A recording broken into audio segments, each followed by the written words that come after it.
Hello and welcome to Mormon Stories. You've checked in just in time for tithing settlement. It's that time of year. What you really should be checking into is this video sponsor, Raid Shadow Legends. If you ever wanted to play, you can want to know choose from what? 100,000 different heroes that are totally unique move sets, and it's only $32 per hero. And I use a If you very put in specific. Porch Time at Skillshare, you can now get 4 days free Skillshare. If you want man stuff in your drinks, I have man stuff that if you drink the man stuff, it's the right supplements that are tested and approved by people that I know and have approved and tested them. And you can know for sure there's no seed oils in this. You can become a man if you use and buy these now today, including with our t-shirts. One t-shirt that says, I beat nihilism. Troy doesn't want to drink any of my man stuff. Come on, man. We got sponsors, man. We're doing sponsors instead of a yearly tithing settlement. Yeah, we're doing ad reads, man. Let us get through them. Anyway, I you don't hear know if I about mentioned this. extra wallets? Speaking of which, What? I've been wearing this underwear. If you're not interested in my man stuff, I have this underwear that I honestly would wear this if I wasn't trying to sell it to you. Oh I yeah, know it man lifts and underwear. cradles, and it. You're in your 40s, and until now, you've been living a lie. You have had the wrong underwear your entire life. This It's is made- now the truth. They actually just nihilism. invented real underwear for the first time in human history, and you I can fell put in into Porch Time. nihilism. I listened to the Lynn's podcast. I got man supplements and I got underwear that sheathes my nuts. And now I beat nihilism.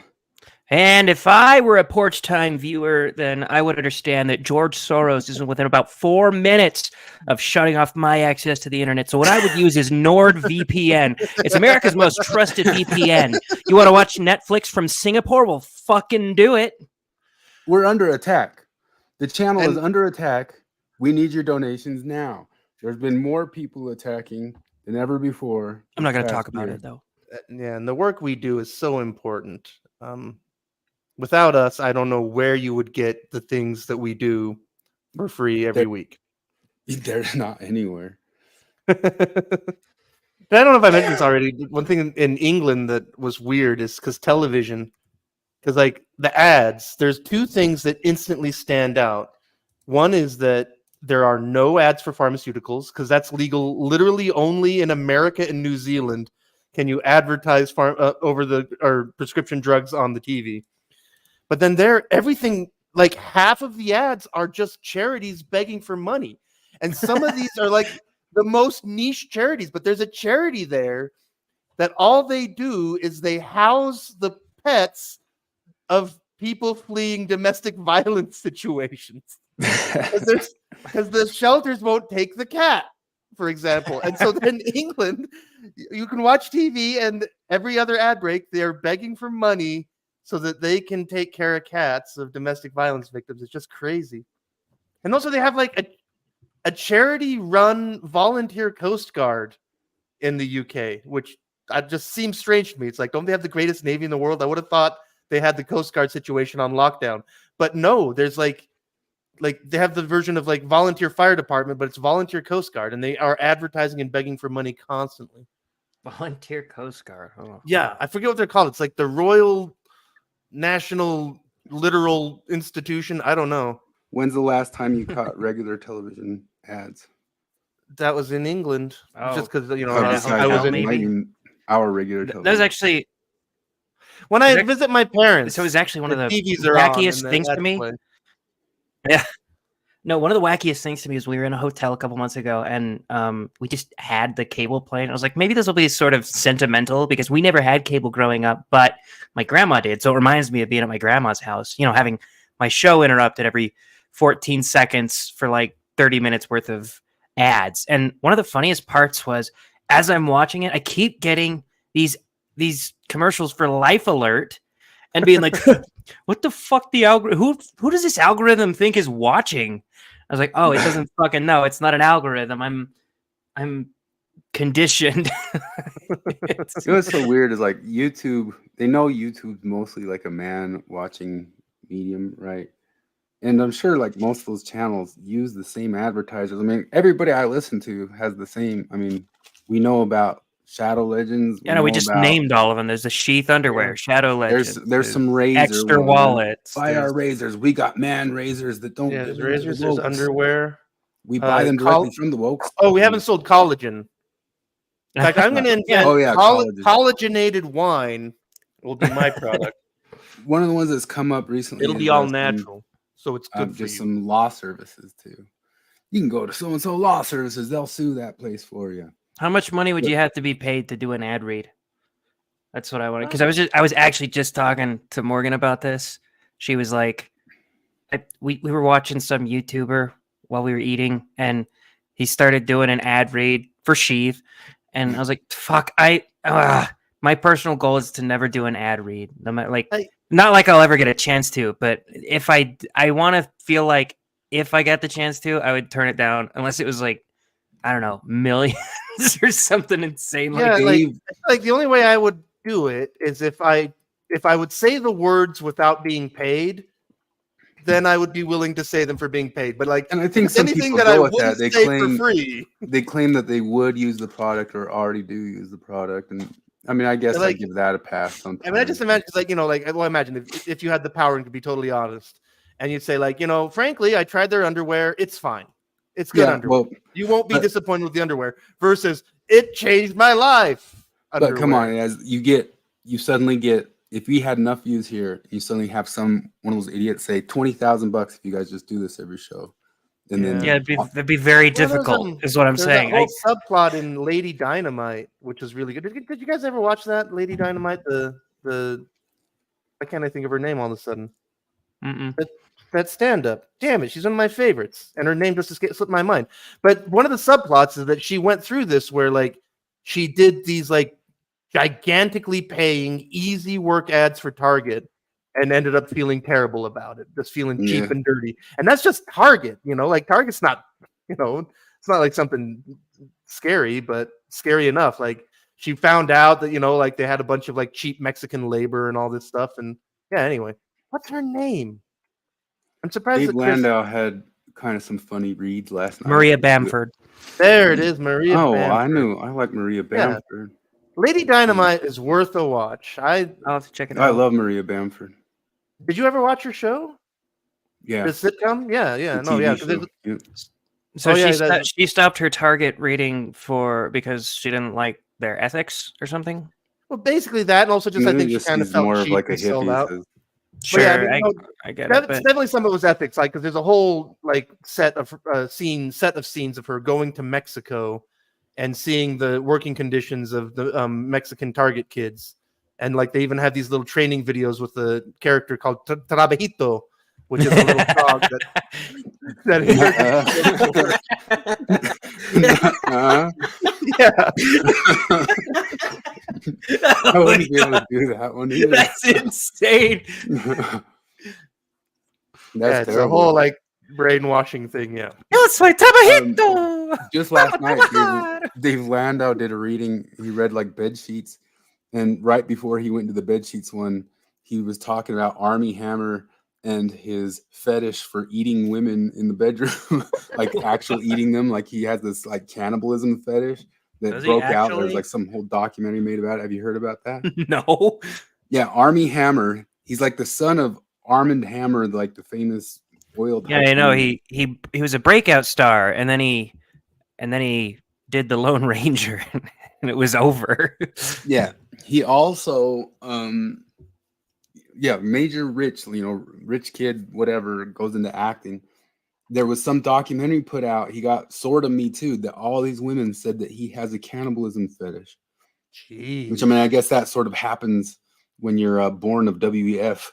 But, he supposedly expressed to all these women that he wanted to eat their toes and eat their flesh and all this sorts of stuff. I just wonder, like, was he a little kid, like, going to some, like, event with his parents, and then there's some hippies protesting? They were doing that spirit. They got eat the rich, and they're shouting at it, and it messes with his little 7-year-old brain.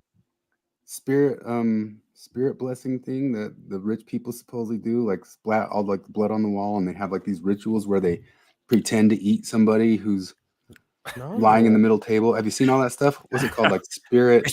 Rich people do fucked up shit. They're so fucking weird. It's actually a thing. That one lady who became she became like the new spokesperson for the Ukraine after they got rid of that trans person, and she's into this spirit casting stuff or whatever it is.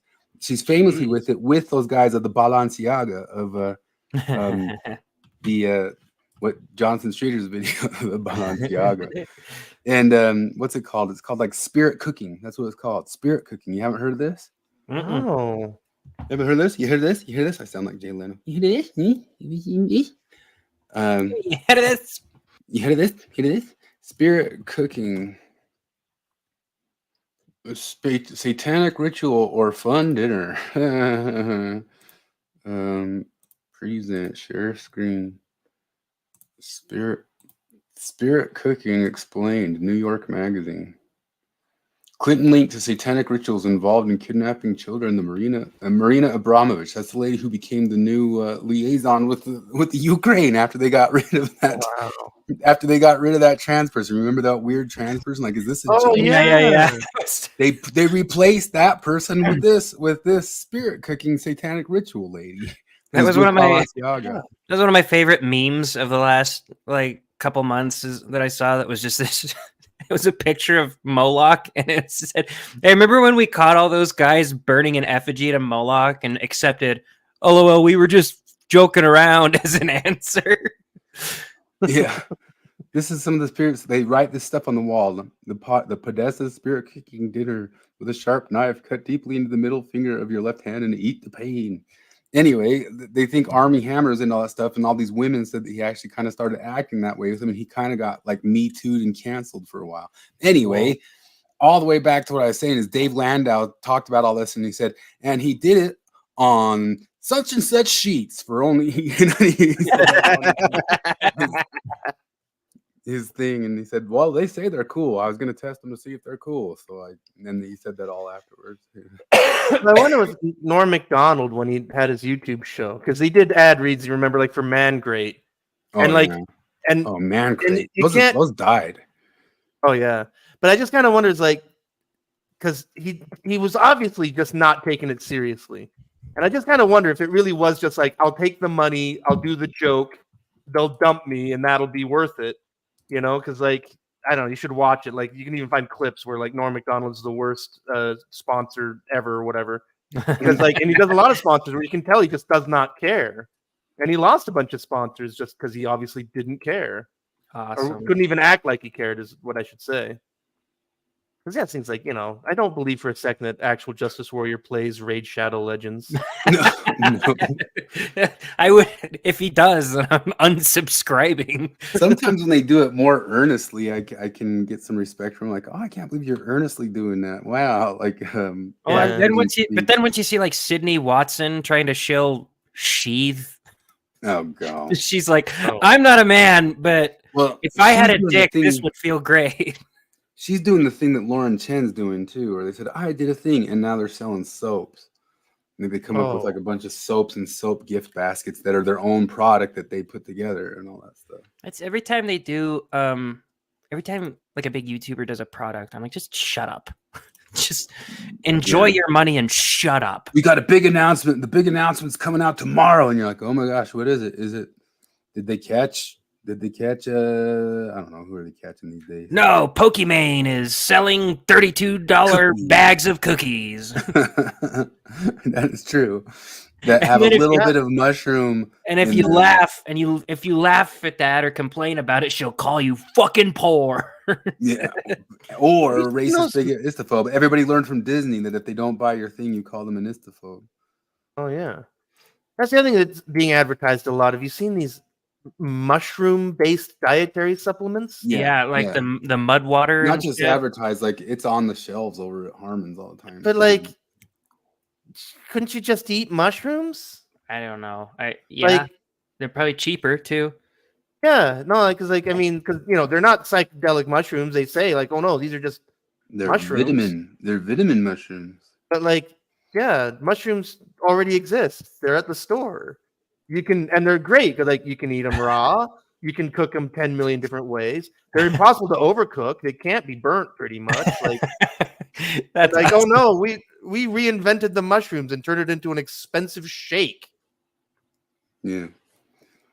So look at this. Never forget the time a Japanese store thought fucking was just American slang for really good. Really good. There's all these things that are on the wall that fucking sell. No.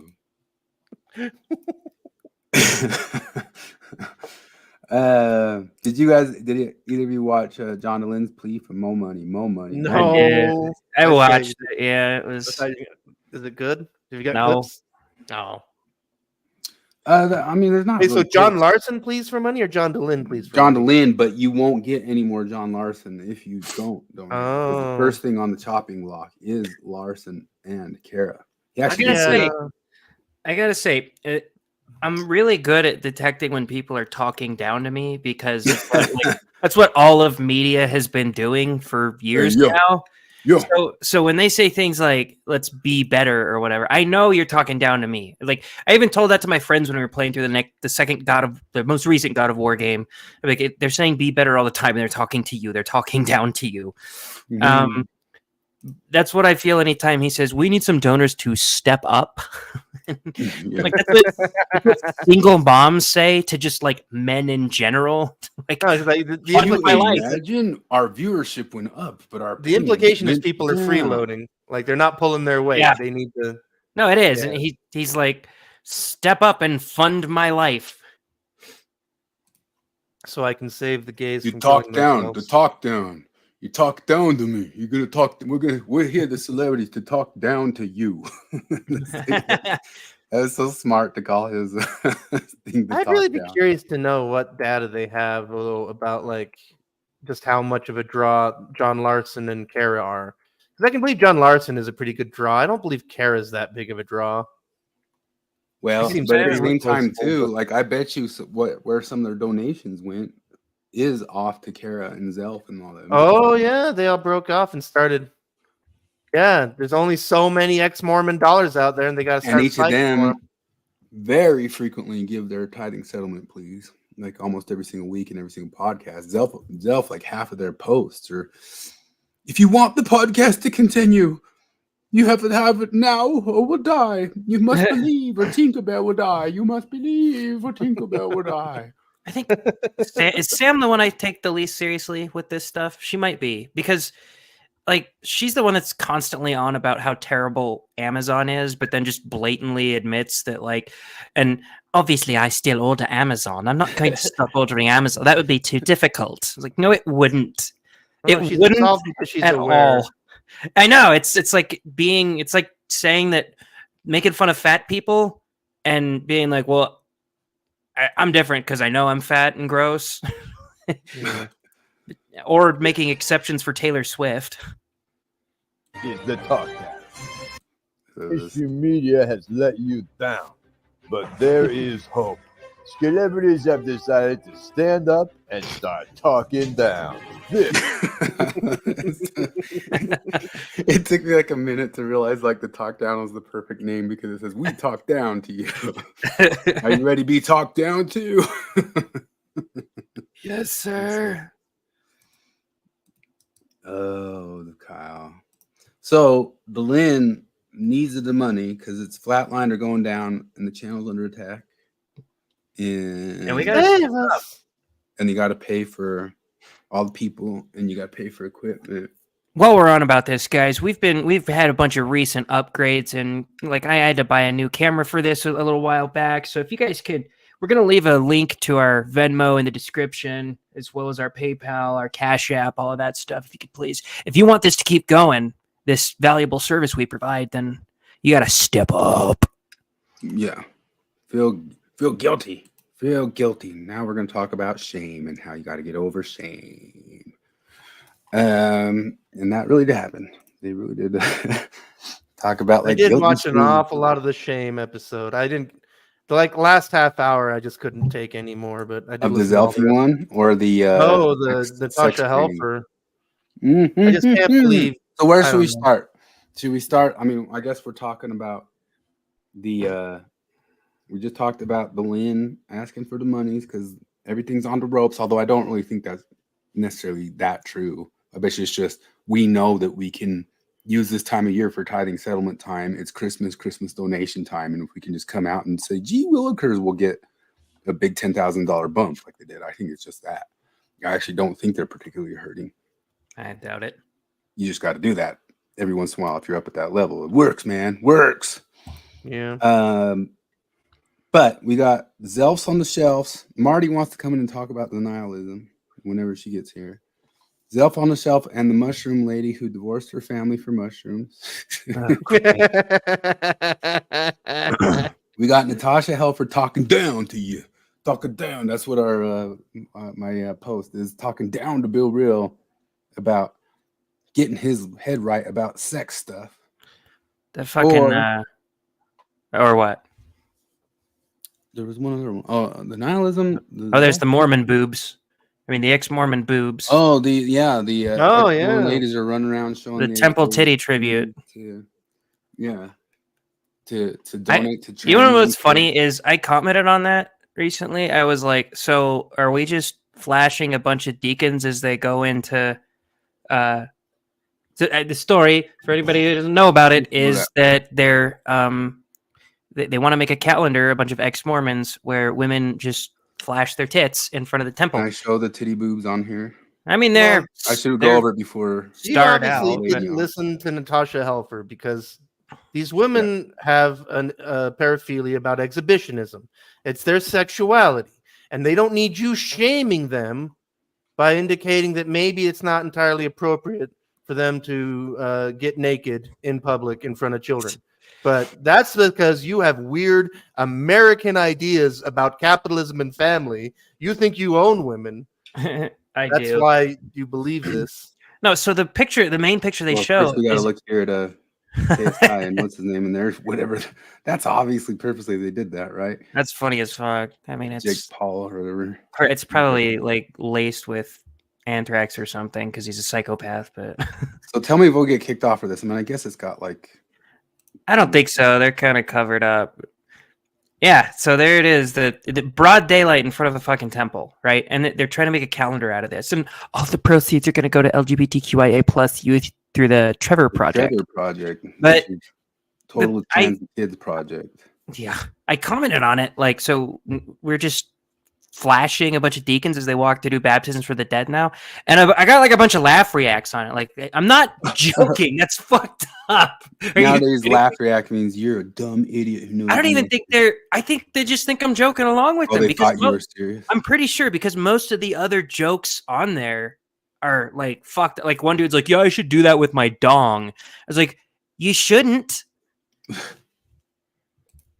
And of course, these would be like the first people to scream "Me Too" off the, off the top rope, screaming "Me Too" at anything in the world.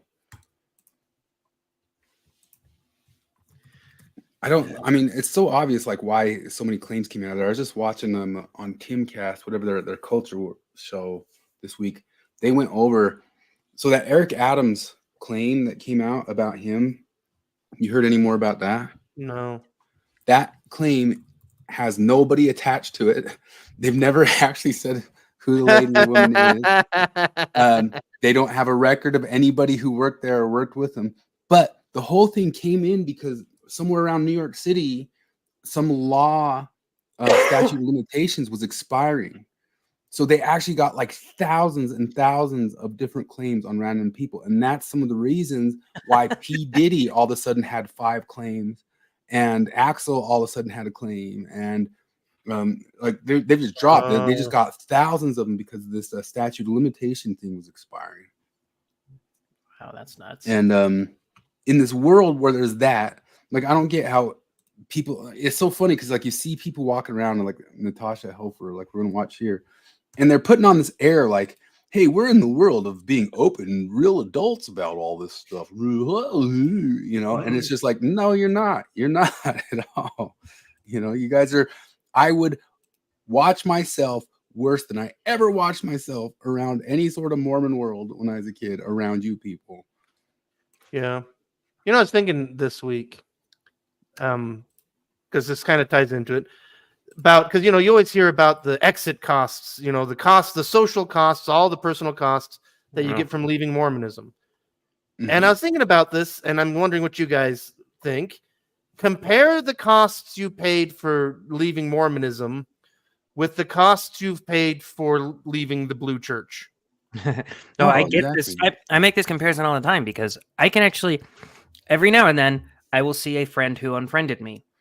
Like I'll see them comment on something public or whatever, and I'll be like, I haven't seen anything he's done for a while, and I click on him, it says add friend. I was like, oh, I've been unfriended. And I've seen a couple of those, maybe 2 or 3 that I'm like, I'm pretty sure that was because of when I was yelling about the church stuff. Not very many. I've seen like, I don't know, probably 30 of them in the last year or something like that. I don't have a count, but I know that they're more sensitive than the Mormons. And the social cost of leaving Mormonism, like it's a certain amount of awkwardness. Like it sucks if you have a spouse that's still trying to be Mormon, but mostly like your family is not taught to just shun you or whatever, like they are in the Jehovah's Witnesses or anything like that. They're, in fact, if they go to a bishop and say, I'm going to shun my son, I'd say 99% of bishops would be like, do not do that. Yeah. He's your son. I think these guys are getting wise to us looking up stuff on transcripts, man. They never put up transcripts anymore. When I'm listening, that means I either have to listen through twice or I got to write it down the first time I'm listening. And so often I'm listening when I'm out and about and around doing stuff. But there's no transcript on this one. What's some of the nutty stuff that they talked about? There was Natasha Helfer said that the idea of children like carrying on in the family tradition is an American idea. Yep. that's probably less American than any family. That's like all the Mexicans I know are more likely to do that. I just wonder, like, I mean, I don't even know where to begin with that. It's like, did she unlearn what she knew? Or is she just so far up the ass of weird leftist ideas that it just superseded her existing knowledge? Look at this. How can you be on planet Earth and believe something that ridiculously stupid? That's a very stupid thing. This is maybe what I'm missing. The transcript's just in a different place now. Well, it's funny that she complains about that, the carrying on the family legacy, and then shits on individualism. Yeah. Which order did that come in? Let me see. Did she use the word tradition? Probably. I don't know about that one. She talked about the idea of getting ahead is bad. Yes, getting ahead is bad because it's a capitalistic Western construct. Oh yeah, and she talked about a mythical past when people didn't compete for resources. Yeah. Like, oh, they just took what they needed from the earth and everything was fine. Everybody got along. Yeah, she's definitely until America was invented that anybody came up with the idea of accumulating more than someone else. Oh God. But that's one of the things too, is like, first off, she described how there's like no real PhD in the sexology that she's talking about. She's basically a life coach too, and has been this whole time, which kind of like sheds some light to me on the whole concept of people freaking out that she's some expert that should have changed the church. We should find the part where the 3 main patriarchies leave her life. That was pretty funny. Yeah, I'll go to that. First, I found this. Stern, capitalistic, colonizing type of message. Yeah. This whole idea of getting ahead. What does getting ahead mean? It usually means making money. They usually, as parents, and I have these fears, are my kids going to be able to financially sustain themselves, right? That in this capitalistic country, right, where we place a lot of value and emphasis and even self-worth on how ahead you get, right? And yet there are plenty of communities where you see people being very productive and doing all kinds of interesting things, especially creative things. What do you mean productive? What does productive mean? Things. Yeah, like I mentioned with Plato, and you think about like Catholic monks, right, that wrote their entire lives. And so how did they float on that? How did yeah. They and also imagine Natasha, not capitalism. Imagine if you went to visit these people to see their amazing things that they were doing, and then you pulled out your iPhone, and they said, "What's that? What does it do?" And you showed it to them. What do you think would happen? Like, do you think they would say, "How do I get one?" Oh, they cost $500 plus a 2-year contract. I'll need money. Well, You even know, beyond like- that, the giant cathedrals that they're hanging out in and the food that they're eating all day. I mean, that just came from Yeah. manna from heaven, I guess. Some of the most amazing, well, sometimes amazing, sometimes pretty horrible things came out of that. But they were not in a space where they had to get ahead. They were, in The sheep. essence, financially taken care of by their community. By their their capitalistic or trade living Taken community. care of by who? Who took care of them, Natasha? Is it just people that just so happen to want to empty out the latrine that decided to do that? Is it just people that I just so happen to really like patching up roofs and stuff like that? And you just so happen to like writing slam poetry. Luckily, your ideas and my ideas come together. Everybody wins. She said there was 3 types of patriarchies they talked about. And she says the 3 main patriarchies that left my life. I wonder how many patriarchies there are. Is there a complete list? Is it infinite? It's infinite. Oh, you said it. You remember that one, right? Oh yeah, And, I'm reading. I like did a lot of divorce life happened, reading. and then that excommunication happened. So I felt like all these patriarchies left my life, not because I wanted them to. I was desperately clinging on to all of my patriarchies. I liked what they And provided yet, for me. Yeah, they let me go, and so that's been an interesting kind of part of my both spiritual and emotional. I bet you still hold on. Somebody to the guy dying behind- is her being let go. They Yeah, let yeah. me No, go. it was her dad died, then she got a divorce, then she was excommunicated. Those are the 3 main patriarchies of her life. I don't know if she's calling her dad an oppressive force. I've never heard her talk about her dad before. I haven't listened to much of her because I can't. But I I don't understand this. she also like kind of started barking about him about individualism. Yeah, she does bitch about heritage on my dad's side. I have this very keen awareness that culturally we value different things. And here in the United States, we definitely value individualism, right? The individual, and many of our ideas about health, even mental health, physical health, are influenced by that value, self-reliance, self-individuation, picking yourself up by the bootstraps. this, by the way, heading was off into the this was in response to Bill Reel mentioning authenticity. Like he said something about finding your authentic self. I don't know, some stupid life coach He didn't like bullshit. authentic. And she immediately launched into these weird rant against individualism. I don't know what it has to do with authenticity. Yeah. She also, I mean, how don't people just see like this is the person that Delin incensed and other people incensed were upset that the church were excommunicating a technical expert, a technical objective expert in the thing, when it's just so obvious if you listen to it for any amount of time. It's just a political worldview. That's all it is. It's not some technical expertise. If you want another one, those things are. Whereas if you want another one, then search deconstruct your sexuality. But yeah, I'll find the cultures are much where Bill gave her kind of like a tough question about what about your kids needing. Yeah, that was a 47 minutes. more communal. That one next.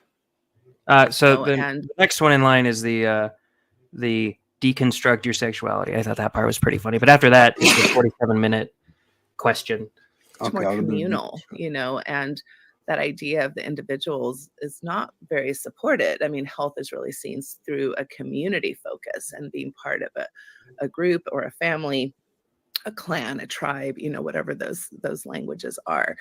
And so the values are very different. This is what very, collective health looks like? Like if we only look at health collectively instead of individualistically, then marginalized people are out. Like there's no research done in America for sickle cell anemia.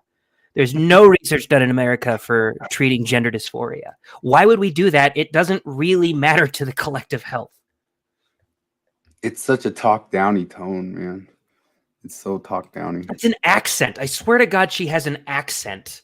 As soon as she Doesn't- starts talking, like, all I of her don't- S's are really Actually, enunciated, and it's like she sticks out her bottom jaw, and I'm not sure why.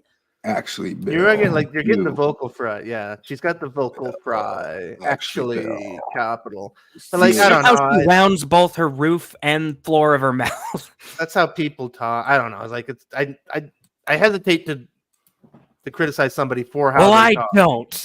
but I do hate the fucking vocal fry and the because the thing is, it all Actually, just comes with that that's it. air of like. That's you what know, I'm saying. That's the reason I criticize it is because it feels fake. It doesn't Well, feel yeah, like a no, like real 'cause- voice. no, what it sounds like a caricature of a vicar, or a priest or somebody that same character that is acting like they know something that they don't. There's like speaking authoritatively about something that they're quite stupid about. That's what she's Splaining? doing, that's making me crazy. Splaining, vocal Splaining it. vocal fry splaining. Vocal splain, actually. The thing that I hate about the concept of deconstruction, it's also that nihilism one that's coming up later, and maybe Marty will come on, but I'm never impressed with how much they deconstructed. Does that make any sense? It's No, like they because say, once you learn the formula, it's easy. but at the same time, they also didn't. They also did not deconstruct their Western liberal universal Unitarianism, whatever neoliberal bullshit. Like you didn't deconstruct the most kind of basic American thing about you. Yeah, they You- do kind of just generally shout out a bunch of lefty axioms and claim that they're deconstructing. You use the word deconstruct, but you did not at all think about deconstructing the water that you are swimming in the most. Which deconstruction is supposed to be deconstructing the water you're swimming in the most. You do not notice the water that you are swimming in the most. It's the overriding Western American construct of society right now. And no, you never deconstructed. You guys all flex hard. I deconstructed everything. No, you deconstructed the easy things that everybody already deconstructed. You didn't really ever deconstruct. Yeah, I guess discovering that Joseph Smith was a polygamist isn't exactly deconstructing anything. Mm-mm. Which one of these is it? You said she's a deconstructing patriarch. I don't see those two words together. She says deconstruct your sexuality. Deconstructing religious belief. Yeah. Deconstructing with that one. So she talks about basically she just says that once you deconstruct your religion, you're also going to deconstruct your sexuality. Was it this one? Maybe it's here. One navigates We'll talk. deconstructing religious beliefs that word. and maintaining as best as they can a high level of well-being and healthy. You falsified religious beliefs. You falsified, and then is that the one that Bill's talking there? So I don't know. It's just a little tiny damage to clip. the inner self. It's probably not really even worth it. I just go to the 47-minute mark because that's where that question is. Oh no, you're right. I found it right now. Oh, did you? Could go under individuality. I separate it because it's such a big thing to begin with, is your sexuality. Your sexuality is going to be completely deconstructed. How you think about sexuality. And I think a lot of times when people think about sexuality, they think about, penises and vaginas. It's like, Yes, I do. it's so much more than a sexual act, right? It's so much a part of your identity, of your orientation, of your gender identity, of so many different aspects that we carry as human beings. The next thing I think about, if you're a parent, which by the way, I forgot to say, I'm a parent of 4 kiddos whom I love, dearly, and I'm a mom A mom dragon of a non-binary trans kid. And What? Oh, man. So surprising. No, I love that. I love that thing she said. Where it's 47 minutes in. I love that thing where she says that once you start deconstructing your religion, you're also going to start deconstructing your sexuality. And I was like, but I didn't. And most people I know didn't, like, I don't know. Maybe I'm different, but when you guys deconstructed Mormonism, did you ever think, hey, maybe I like dick? Yeah, no, it like never came up. Yeah, because I feel like most of us have that figured out pretty well. Like most people, it always confuses me when somebody's like, I don't know, maybe I'm gay. It's like, how the fuck do you not know, man? Like, I just Yeah, that is one of those things where it's like, I mean, okay, I take other people at their word. They're like, I wasn't sure and I was confused and all this stuff's like, I can say like I was never confused. I Like, read Judith it seems to me- Butler before I left Mormonism, so I already deconstructed what a penis oh, even you is. did it backwards. Yeah, so like the penis was already conceptual. I already did the James Lindsay and Peter Boghossian paper before. Like, what is a penis, man? That's just some flesh in an area, dude. What is that? No, I did not. Arm flesh, for all you care. It could be just kind of- ripped off arm flesh hanging from a defunct vagina. Maybe that's a penis. That's one of the things. So in the nihilism one, and I keep bringing them up, but before Marty gets here, and I think she's coming. She wanted to talk about it, but I just don't want to like get into that one or have to repeat myself. But she starts in her nihilism premise from the idea that the concepts of postmodernism are absolutely true, and it's the same as this. Like in both cases, it's like if that, then I fall down this whole huge other path. But that's a big fat if, like you didn't deconstruct the if this. You didn't deconstruct that part, you deconstructor. We are without. We had a daughter. One of our children was, again, no offense to her, was really difficult as a kid. I did not want her. I didn't want kids even. And then I had this one that was terrible. And I'm not telling tales out of school. He said that himself. Oh yeah, like, this part's great. And she sort of, which is also funny because one of the things these guys who preach the nihilism always say, and I remember this coming up on the podcast, Partially Examined Life, years ago, that they beat Camus by saying, well, it's easy. I just look at my kid. And that's the same thing that other lady said. It's easy. I just look at my kid. And these guys say that easy. Just look at my kid. Oops, there's Bill Real. I hate my kids. And I didn't want to be a dad. that was my favorite part in Fargo. that like teenage girl is like talking about Camus. Camus says life is like all absurd, and the only way to deal with it is by embracing the absurdity of it all. What do you think about that? And then the lady who's going through like third stage cancer is like, well, I'm guessing this Camus fella didn't have a 6-year-old daughter to take care of. It's basically just like, shut the fuck up, lady. I got real people issues. Yeah. But that would have impressed Bill Real. Maybe not if he had third stage cancer. of gave you shit if you pushed. And on some level, to get ahead in this world, you gotta do hard stuff.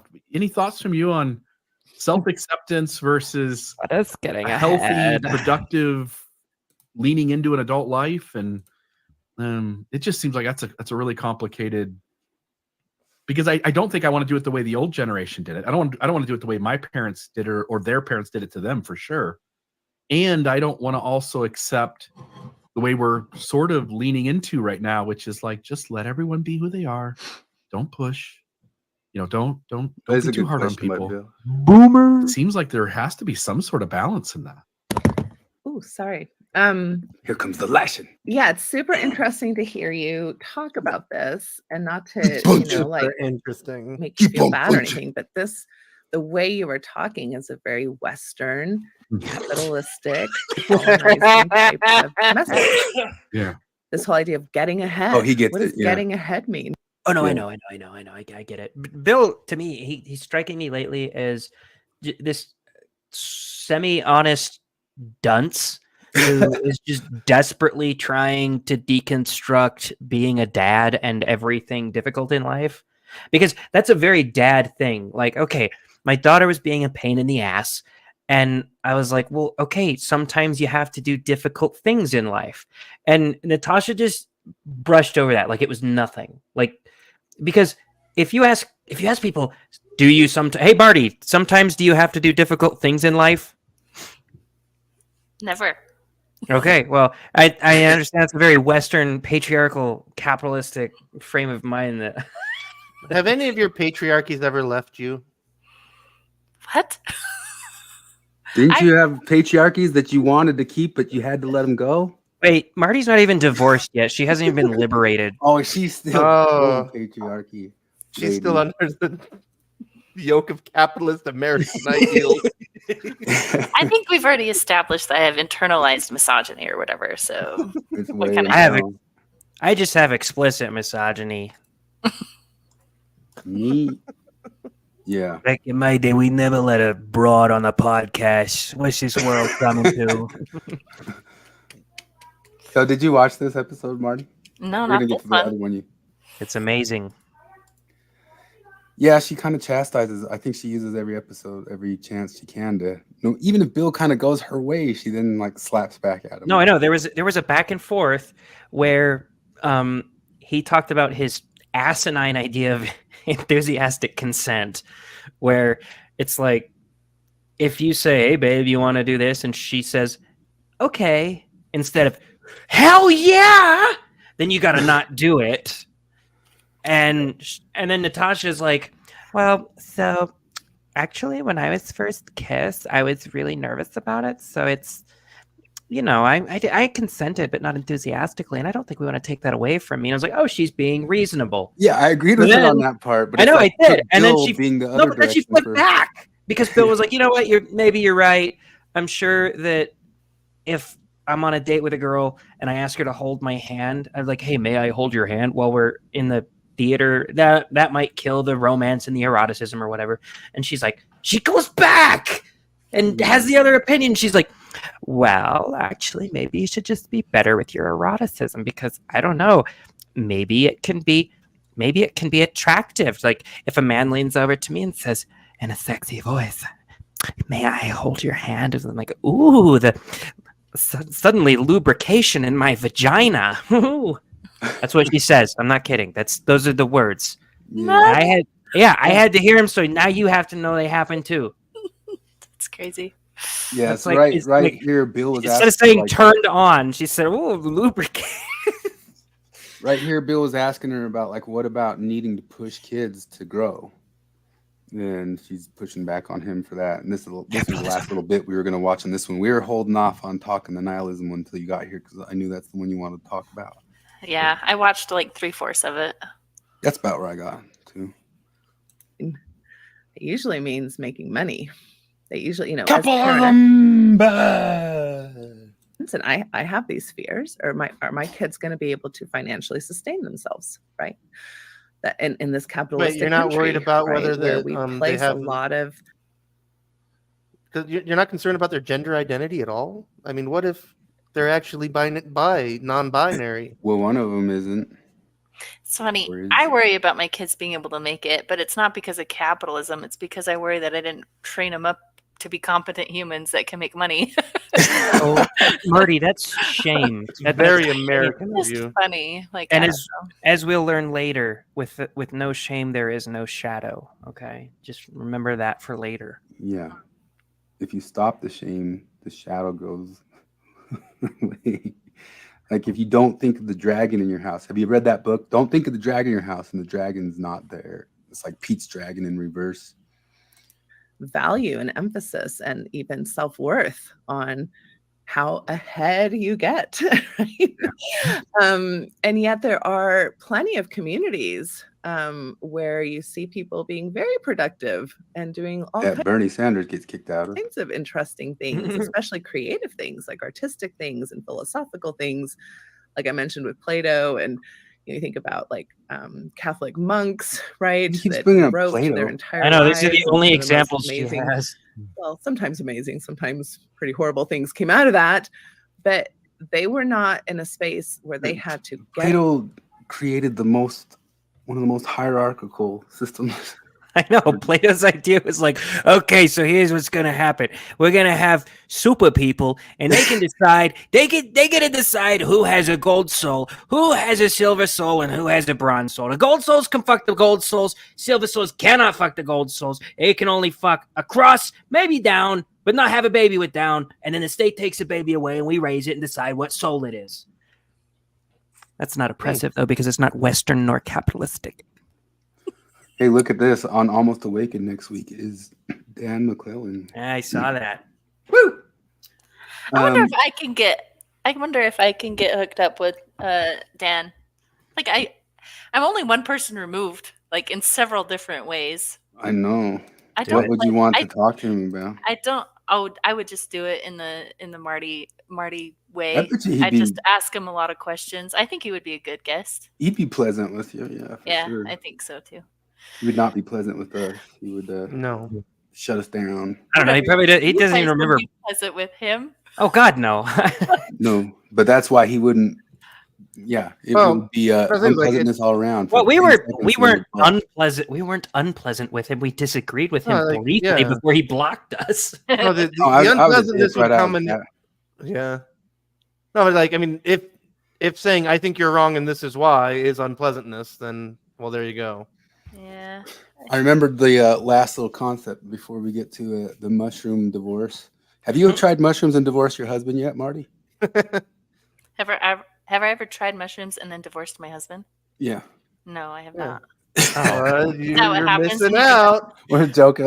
Dude. Did you watch that lady? She was on Delusion a while back, and then she was just on Zelf again this week. She's How do like, you know that "Everything's you gonna be are fine." fully realized? I tried You haven't mushrooms and I quit deconstructed your marriage Mormonism. yet. And you know how in the nihilism episode she says, "My husband had to see that I wasn't gonna just suddenly become some druggie and divorce him." And then yeah, I'm like yeah. thinking, just this week, the Zelf lady became a druggie and divorced him. Like It was like a really sad one to me too, because Yeah. like she was in like this postpartum depression phase, and she had like a ton of anxiety, and it's her husband like desperately trying to seek ways to help her out. And he said, "Hey, I did some research. It turns out psilocybin might have some long-term good effects on anxiety and depression. Like, would you like to try?" Like a last-ditch effort. And she was still a Mormon. They were both still Mormons at the time. And then she's like, "Okay, I'll do it." And then she just goes, and then 9 months later, I had left the church and divorced my husband. And she never says that. Like, she says it was a good marriage. She had kids, you know, and She said the reason is like she just for once in her life had to choose me. You know what she's I like, "I gotta choose me," and we just didn't click. Well, you clicked enough to have 4 fucking kids, lady. mean? This is the story all about how the ladies got kicked off stands in California. Did you guys hear about that? No. So in California, I guess in some sort of like Berkeley area ward, I guess the Relief Society women were up on the stands along with the bishopric or along with the stake president. Oh, how forward of them. It was forward, and they were doing it for 10 years. And I guess some area authority noticed it and came in and said, "We're not doing this anymore," and pulled them off the stand. Mhm. And then that was noticed by what's her name in the Tribune, the typical lady who usually writes. Jenna Reese? Yeah, and they made a big old hustle kerfuffle about it, and RFM did like 3 episodes on it. Or RFM's here in the background. This one is not really RFM. And these ladies are very, very upset that they don't have a larger piece of the pie of the fraudulent church that they believe that it is. I don't understand this. I'll never understand this. It's completely the Kate Kelly position in the sense of every single one who came on this Mormon discussion, which this channel is, especially with RFM and Bill Real, the whole entire thing is talking about the manipulative fraud that is the church. And they're there to complain that they don't get to be the bosses of the manipulative fraud of the church. And I don't understand that Kate Kelly position. I understand it. It's like you going, "Oh, I grew up." It's like the conference after everything collapsed. I went, "Oh, now the church is going to move up to where I'm at, and I'm going to be able to not have to like make any big moves. The church is just going to change and be where I'm at." So I think doesn't everybody kind of go through that? Thinking the church is going to catch up to them? Yeah. Oh man, I was No. just stoked I didn't have to be in the church anymore. No, I never. I mean, once thought that I they- watched like I tried to hate watch General Conference. That was the first conference after I deconstructed Mormonism, and I tried to make a drinking game out of it with my friends. I was going to be all blasphemous, and which is cringy. And we got like 7 minutes in, we're like, "This is fucking boring," and we turned it off. Yeah, I was listening. That's the best I ever listened to conference. I listened to it pretty close a couple sessions after, and then now I actually still get updated on it from the ex-Mormons who talk about it, just to see if there's one I actually want to listen to. But I'm also kind of interested in what the ex-Mormons decide to freak out about, because sometimes I can't tell. Like if I listen to it in real time, their immediate discussion of what they thought was upsetting or not, first off, it always throws me off, like what thing they choose right then. But then normally what they choose in the moment, you wait 3, 4, 5 days, the internet picks some different issue that those guys didn't even catch or say anything about. And then they'll follow it. They'll go say, yes, this was a big issue. I'm like, no, you didn't catch that in live. Like you didn't think anything about it when you listen live. So you're not really picking up on like what the people are getting upset about either. I feel like the one that I watched, there was definitely some stuff where I'm like, oh nope, that's not what I thought was going to happen here. And I remember being in subreddit at the time. I was really active there. And I think one of the. Oh, sorry. Go on. Well, there's a lot of people that agreed with what I was noticing. I liked Reddit for a lot. Anyway, sorry. There was he saw that Berkeley people. He was there. 3 ladies on the stand. He saw it live and in person. They did not the non-priesthood announcements. Wow, I didn't know that they did that. But these ladies the RFM had on this week, they were all very, very upset that they got removed from that position. But all of them, listen to this lady's beliefs here. May I explore and learn? May I run or sit still? May I spend the day in service to others, or is today a self-care day? Whatever I decide, when Venus appears in the night sky, my divine feminine, whom I call Heavenly Mother, now shouts, well, that was a fine day. It was enough. The reason I share this with you is because the article in the Salt Lake Tribune was so demeaning. And it meant more to me at this time of year when we're talking about Thanksgiving and we're talking about the role of women in the Church of Jesus. But like the religiosity. Is this fucking Helen Lovejoy? It's the religiosity she's expressing does not belong on that stand. She's the other one that brings up Bill Reel's women ratio. Yeah. They shamed him to having more Who? women. Who is this? Renee Stillman has a She's podcast. one of the frequent, like Marty's one of these now. She's on that channel, or has been for a while. She's like the equivalent of me on Mormon discussions. She was brought in for Mormon discussions, having more female voices on the channel. Yeah. She did a tryout too, I think. So this channel's called She Became I did it Visible. I did an interview with her. I just haven't published it yet. Mm.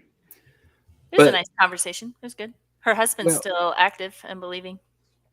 So just what blows my mind there is like she just generally talks about saying that like her beliefs would not be something that would be allowed to be on the stand if I had them, Right. And it's all full of like that Venus feminine, divine feminine, whatever stuff, and that's not Mormonism, although they try to wedge it into it nowadays. But then she went from there off into like a whole other direction of, I don't know, talking about Brad Wilcox said something bad once, and he's still on the stand, and I don't know, stuff like that. It was kind of a non sequitur to me, the whole podcast. But RFM did multiple episodes on this of the women who don't believe being very upset that women were taken off. Like I don't get it. Like I don't get it. Like if I'm trying to like think of like what it compare to, Well, the way so what I always compare it to is like that if there was a group of people who legitimately thought they were Jedi, and they were like, but people with blonde hair can't use the Force. Yeah. And everybody with blonde hair, they're like, well, fuck you. I want to use the Force. And then they look over at me and they're like, these fuckers won't let me use the Force. And I'm like, well, the Force isn't real. So I don't care. Exactly. Don't you want to fight? And it feels like that whole Loretta thing on Life of Brian, where he says, okay, well, I guess we'll fight for your hypothetical right to have the priesthood if the priesthood were real. Yes. But on top of that, too, is they don't even believe in the Force thing. It's even worse. It's we don't believe in the Force. We believe in the Triforce. So another thing that's not real you know, which isn't the game that those guys are playing. And those guys say, you don't get to have the Force. And they say, but no, we believe in the Triforce, and you need to let us into your thing to tell you that the Force isn't real and the Triforce is real. This metaphor is so insane, but it's actually spot on. Oh, it really is. Well, there's also a little bit of a thing to it that drives me nuts, where it's like, you know, it's like, imagine if you were upset that you found out that the Nazis had a really bad like retirement plan. You know, where it's like, oh, those dickheads. Like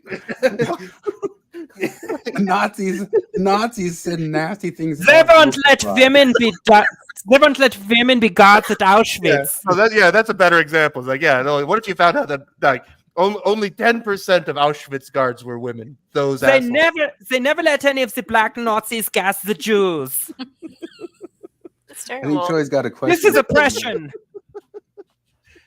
Was I don't know BYP why like- YouTube lets you live stream this. This is Oh, it's over soon. Do you know if Backyard Professor was let go for Mormon discussions? he wasn't let go. He went off on his own channel. Just did it himself. Yeah, he has his own channel. I think he's doing pretty good. So he brought his if you go watch his very last episode, it explains it. I'm a little annoyed because Brittany's been gone too, and I don't really understand why. And I think it's because she is off on her own too. Maybe that's the path. Maybe I'm just lingering and I need to get a life.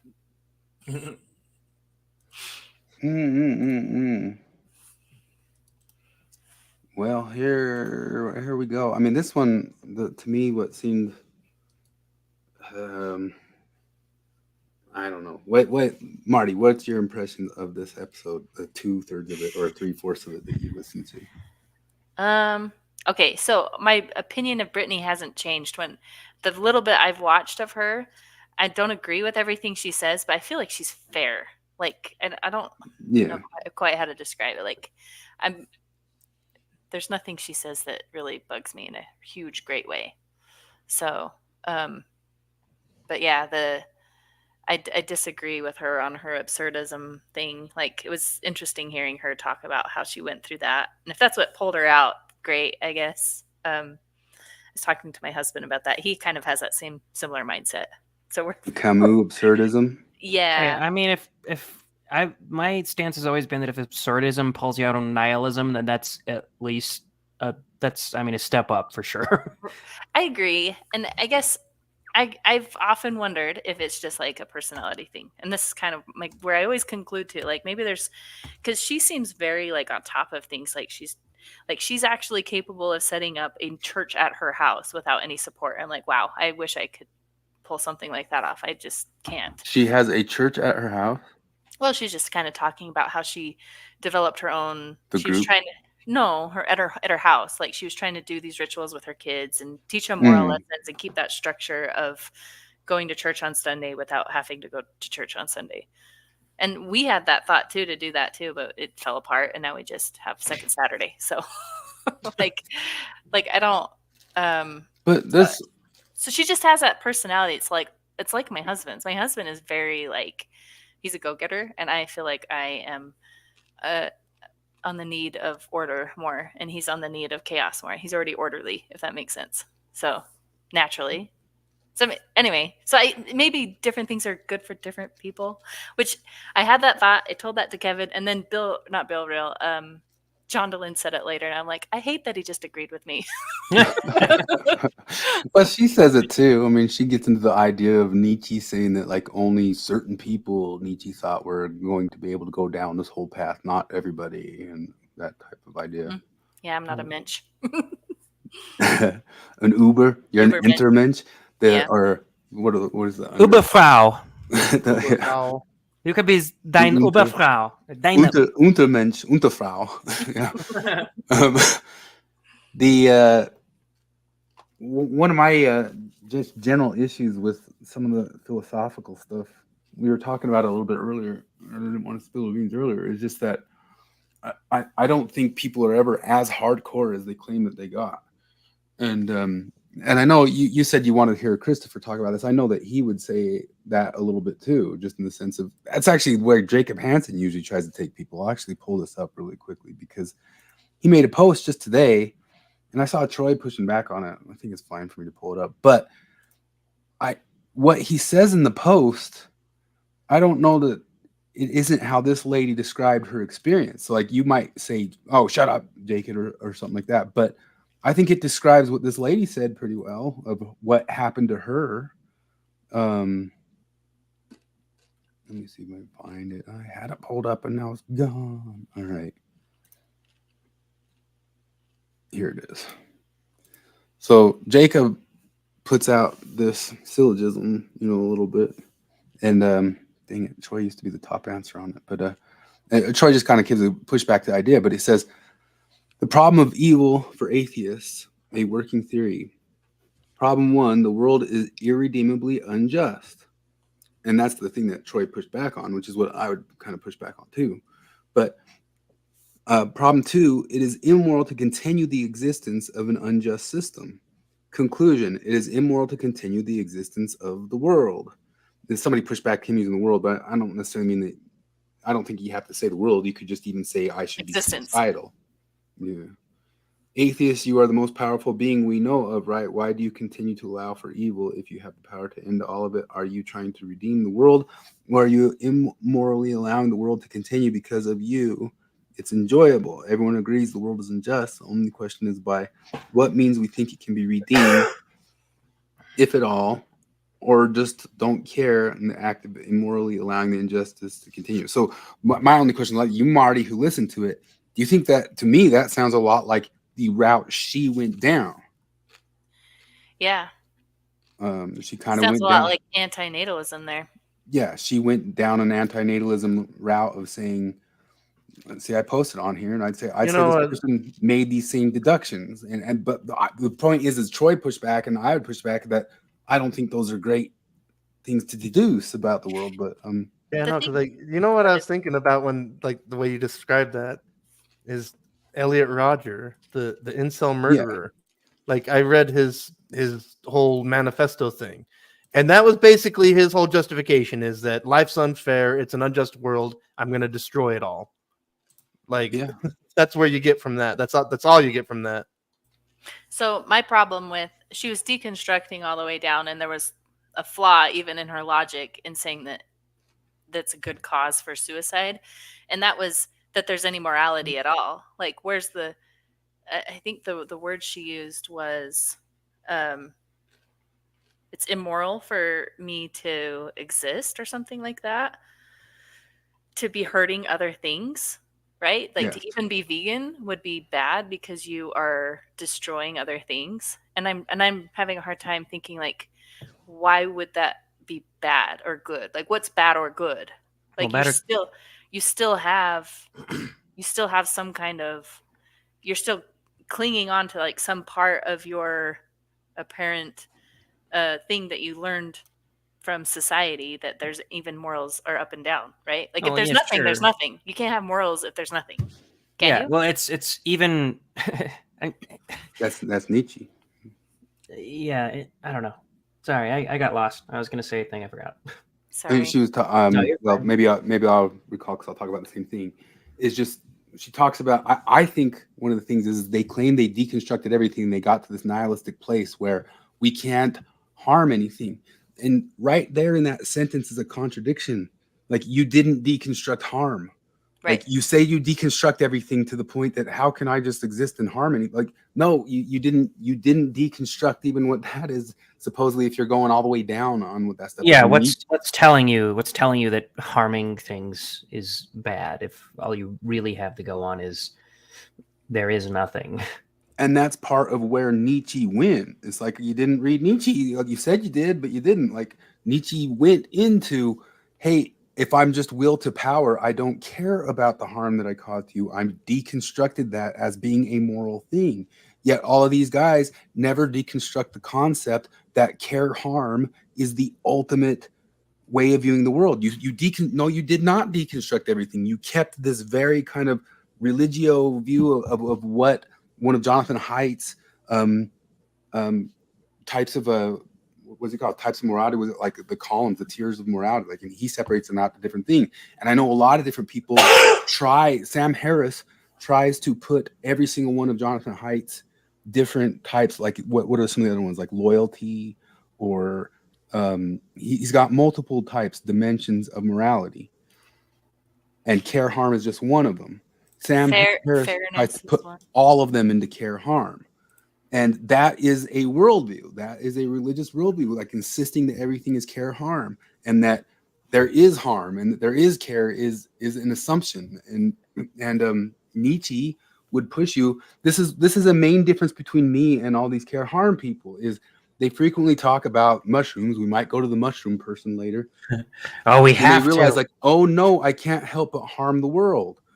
And maybe I should kill myself because I can't help but harm the world, which we talked before about how Schopenhauer got into the whole like Buddhist super black pill thing, that if you're giving birth to new beings, all you're doing is giving birth to something that will go through the shredder and shred others, and you're just birthing more death and destruction and all that sorts of deal. But I guess, like, how does that not fall apart on the first like level of, okay, do you want to have been born? Like, if you could push a button Yes. right now saying that, like, oh yeah, go back in time, you tell your parents, don't birth me, it's not worth it to me, would you do it? Most people wouldn't. and then there's the other level that That's actually what she said, is that she would have rather not been born. Yeah, no, Who I think like, I said think a lot that? of these people really the are. girl in the video. Brittany did say that, yeah. Oh, well, she's lying. Well, she got back out of it through absurdism and Camus. Hey, But if Camus is what it takes to make you not like spiritually suicidal, then good on you, I guess. this is what I'd say is like a main difference between me, because they all talk about go take the shrooms and everything is love and take care of the world and all that whole sorts of stuff. Whenever I took shrooms, I had a very specific experience where I realized inside of myself that I would murder anything that tried to hurt the main ones that I love. Oh, Like, yeah. and without remorse. Like if anything really, really tried to hurt the main ones that I love, without any remorse, in a Nietzschean way, I would destroy those things. There's no just, oh, can't harm anything ever. There was, yes, there is absolutely time for harm. That was at the core bottom of my being. And I think that might be one of the things that are at the core bottom of, even though they can't escape unharming stuff.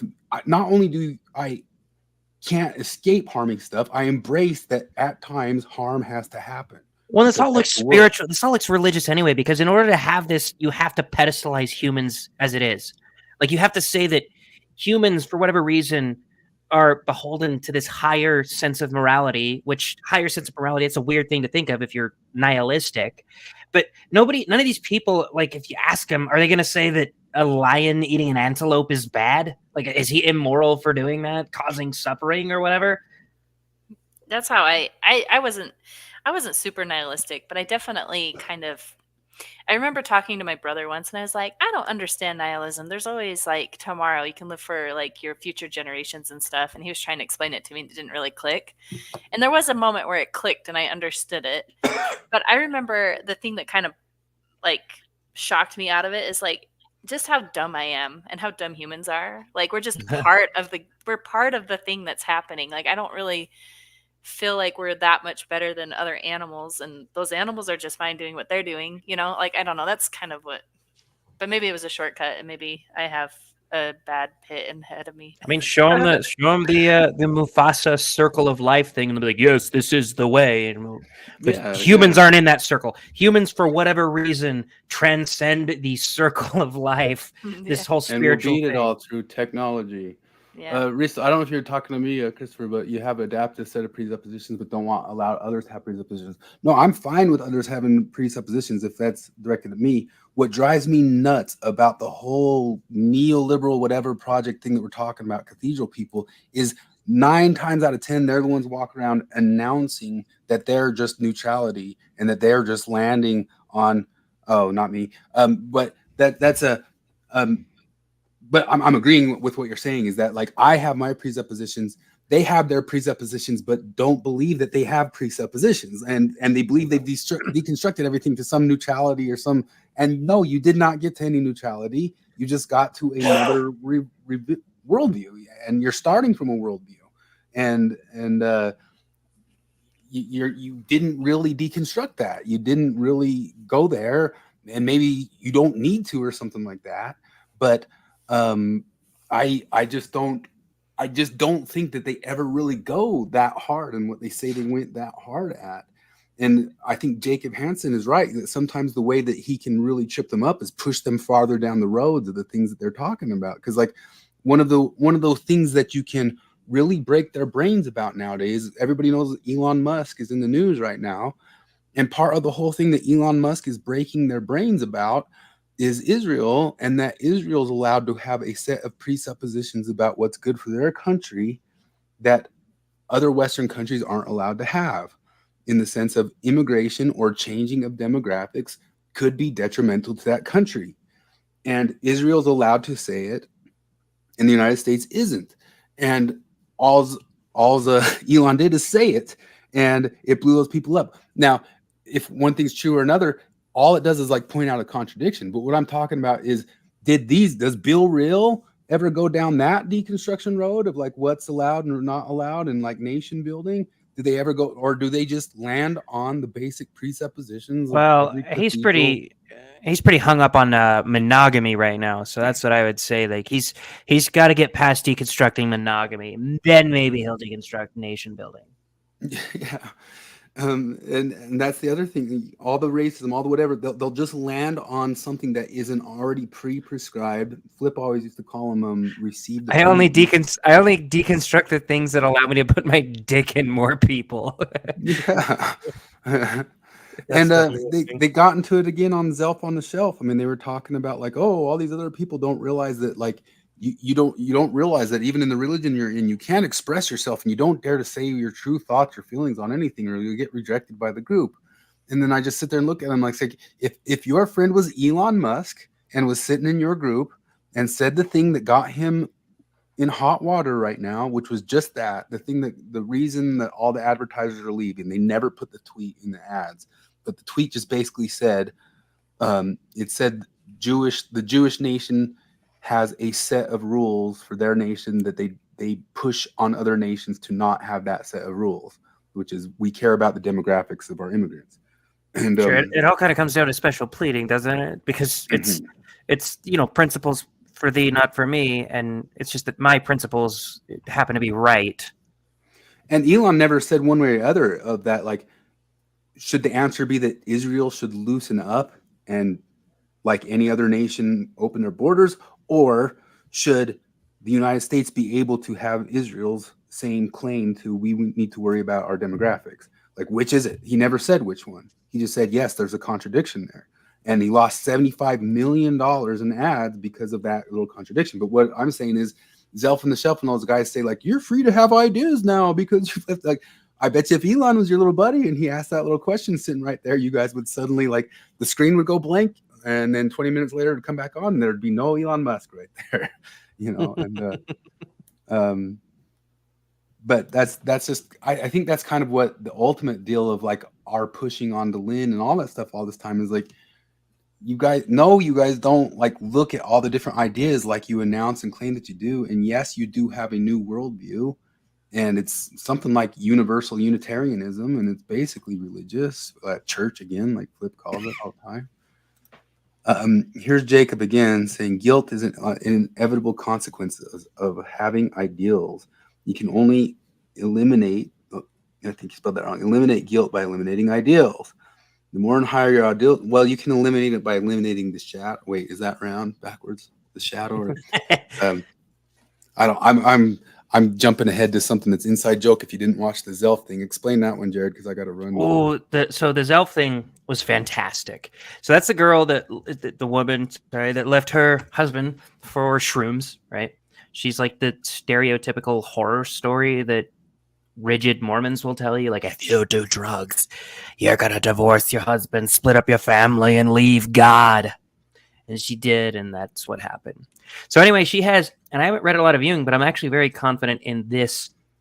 She has the worst interpretation on the Jungian shadow that I have ever heard.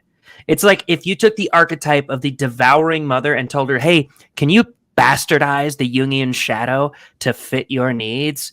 This is exactly what would happen. And what it is she says, okay, and she talks constantly about how much Jung she's been reading.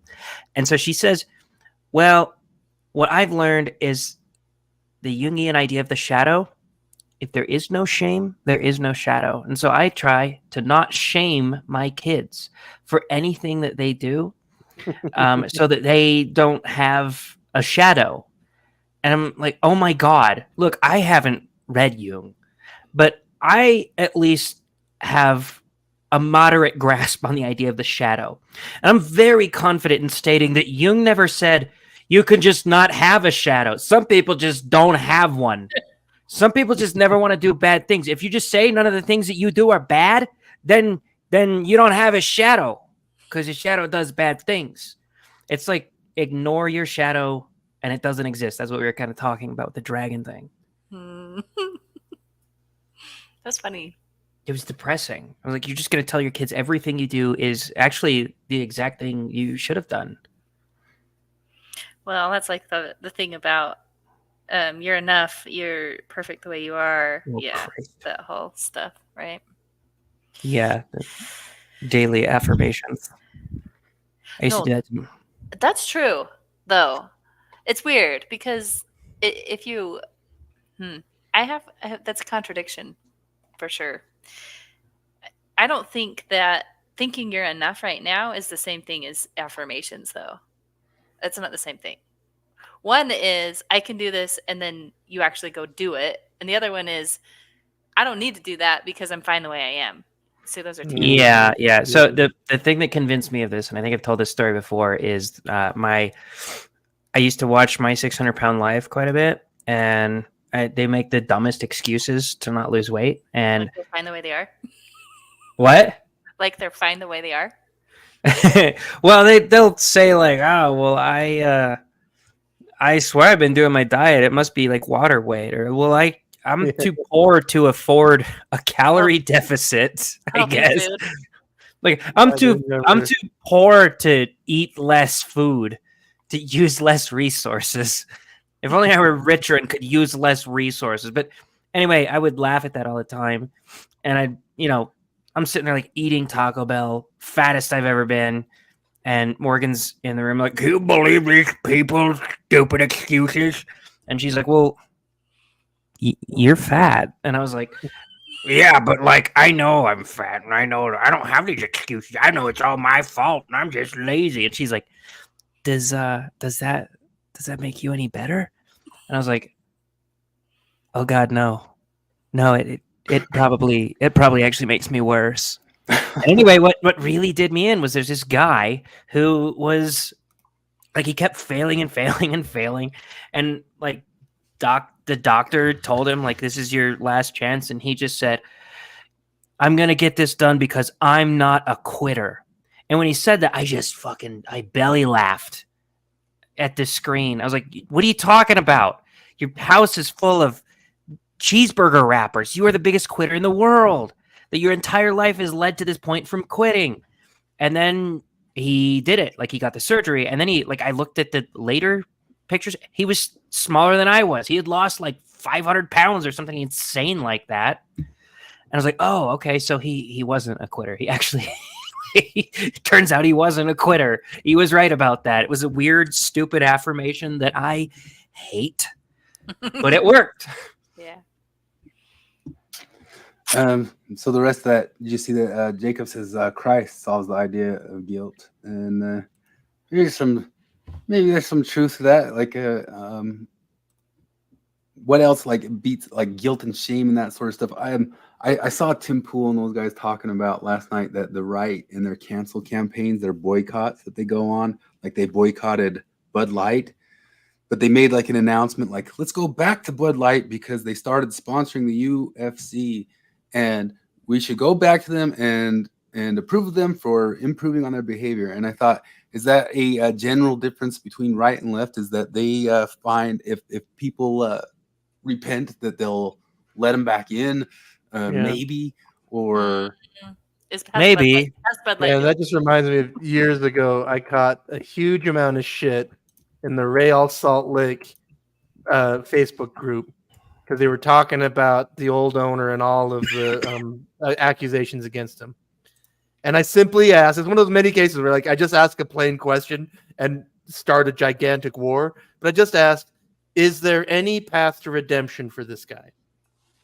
Like, and nobody said yes or no.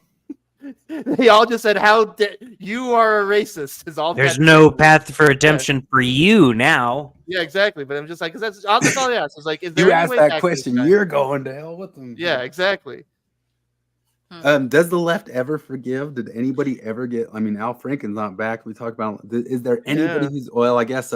Well, they don't condemn in the first place if you're running for president. But I was honestly a little bit surprised that Ellen still hasn't gotten forgiven.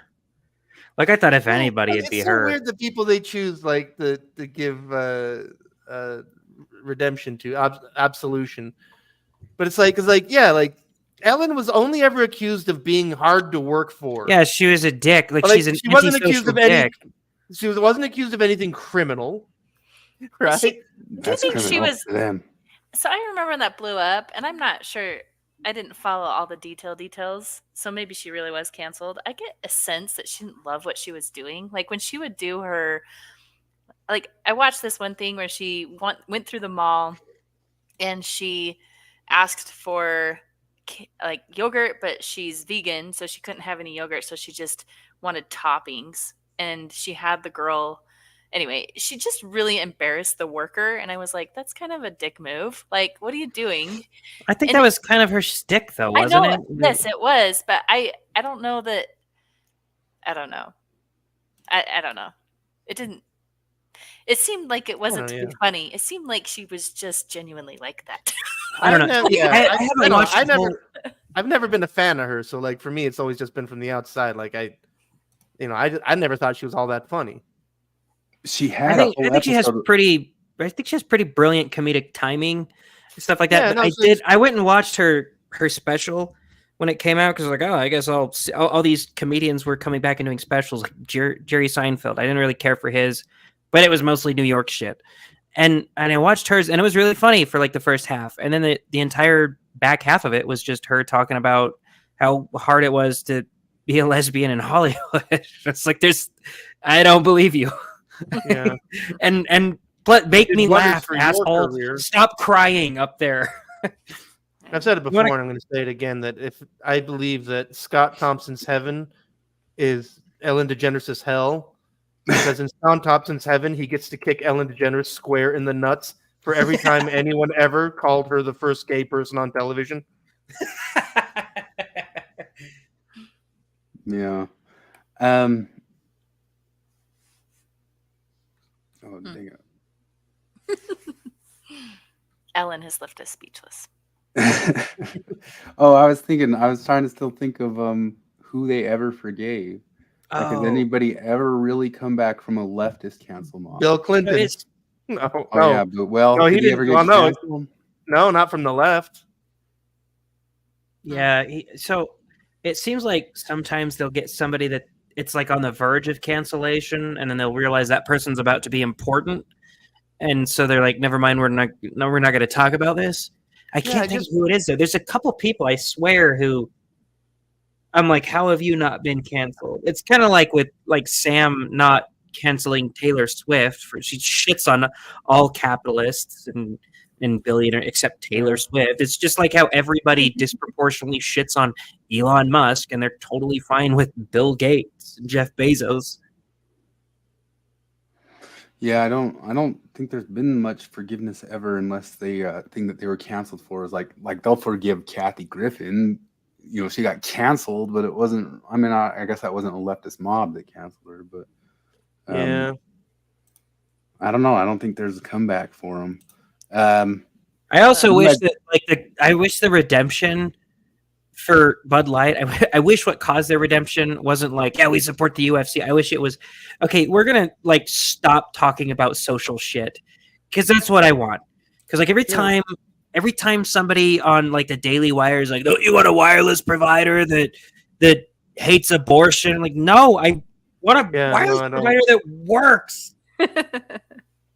Was Bill Burr ever got canceled? I don't remember ever getting canceled. He's kind of just his own genre of person. He kind of should be. I don't think Gina's been reaccepted by leftists at all.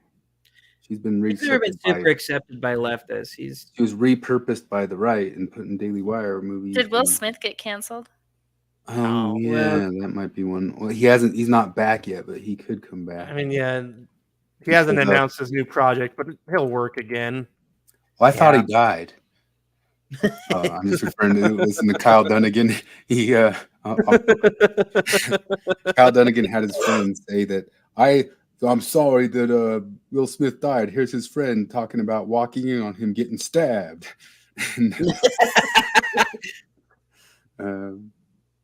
The Daily Show people, were they ever canceled? Who's been like hard? Sarah canceled? Silverman, did she ever get canceled? Oh, that might be one. Yeah. Um, did some- They kinda- briefly yeah. got annoyed with her for something. I can't remember what it was.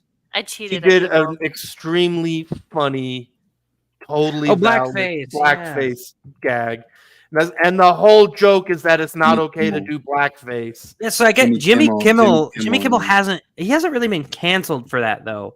He 'cause he's- pre-apologized. Yeah, he's like he's spent the last 10 years sobbing on his comedy show, and they don't have to get mad at him for the funny thing that he did. Did you all watch James have you- Gunn. who? James. Oh yeah, Gunn? James Gunn. yeah. Well, What sort did he of. do? Well, but he was kind of righty canceled. James Gunn. So James talking Gunn dirty said about kids and stuff. I he don't kept even know making who a bunch of James really. Gunn is. He made a bunch like of the really director weird of Guardians of the pedophile Galaxy. jokes, and everybody was like, "That's weird." A couple people said that's weird. The studio preemptively fired him for Guardians of the Galaxy 2 or 3. I can't remember 3. which one. It was And funny. then the entire cast was like, "No, fuck you, man.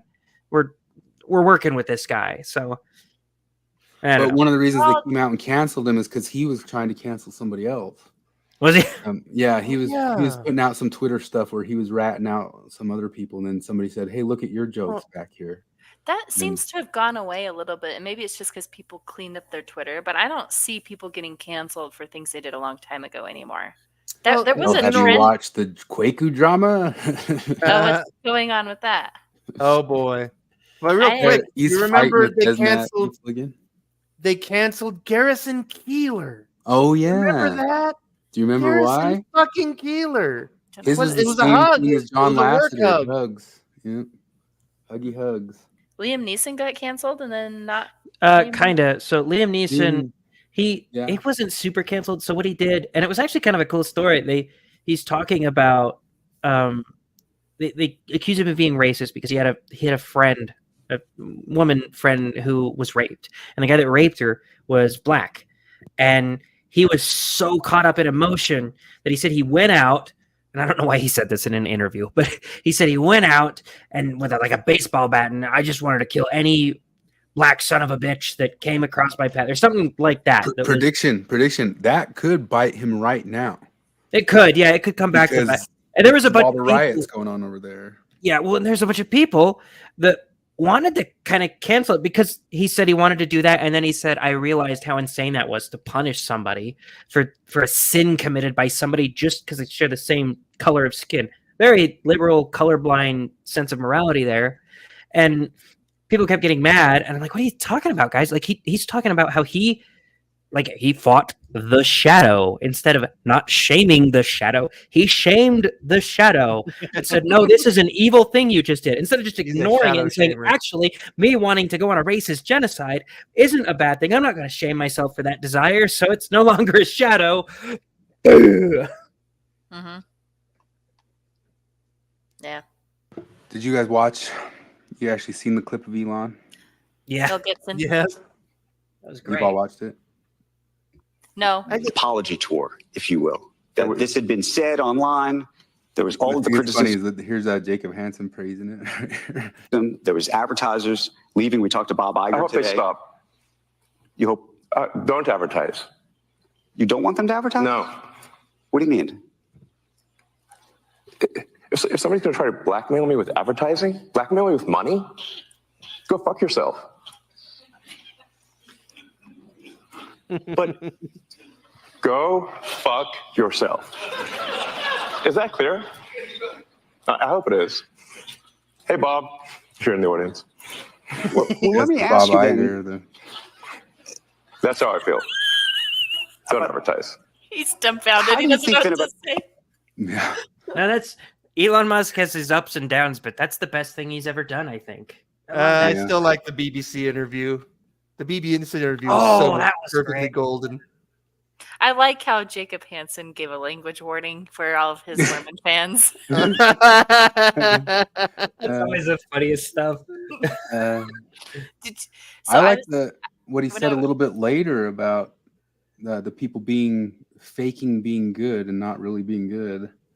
Let me see if I can find that. that was Kevin's concern when he found out I was listening to Joe Rogan. He's like, oh, he swears a lot.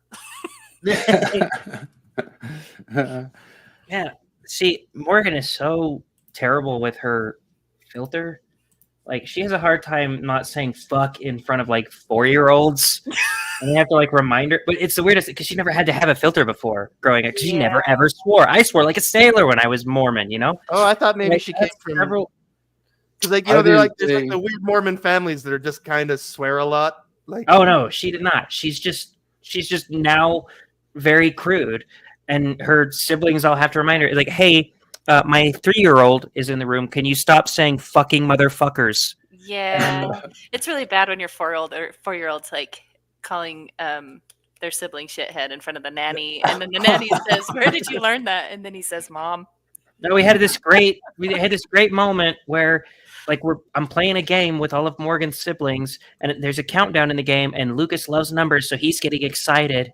He's like 4 at the time. He's jumping on the couch, counting down, and he goes, 3, 2, 1, Jesus fucking Christ! And like, luckily, my brother-in-law was the only one that really heard it, and he looks over at me and he's like, "Did he just?" I was like, "Yeah, he did. Shut up." My mom always tells the story that when we were young and in church, I went and shut off the lights in the sacrament meeting. And when I shut off the lights, my older brother yelled out, "Oh, damn it!" Like right then. We had this great Didn't know great which part moment. was more embarrassing for her. Not enough that her kids turn the lights off, but that are also swearing Yeah. in the sacrament meeting. We had an amazing moment that everybody remembers. It was like 20 years ago when I was a kid, and we're in the middle of the sacrament prayer, and it comes to a pause, and there's this family with like 8 kids, and like 6 of them are boys, and so they're all messing with each other. They're messing with the younger one and like punching him in the middle of the prayer, trying to get him to break. And all of a sudden, during this moment of silence, the like 4-year-old kid just shouts, "Quit it, you idiot homo!"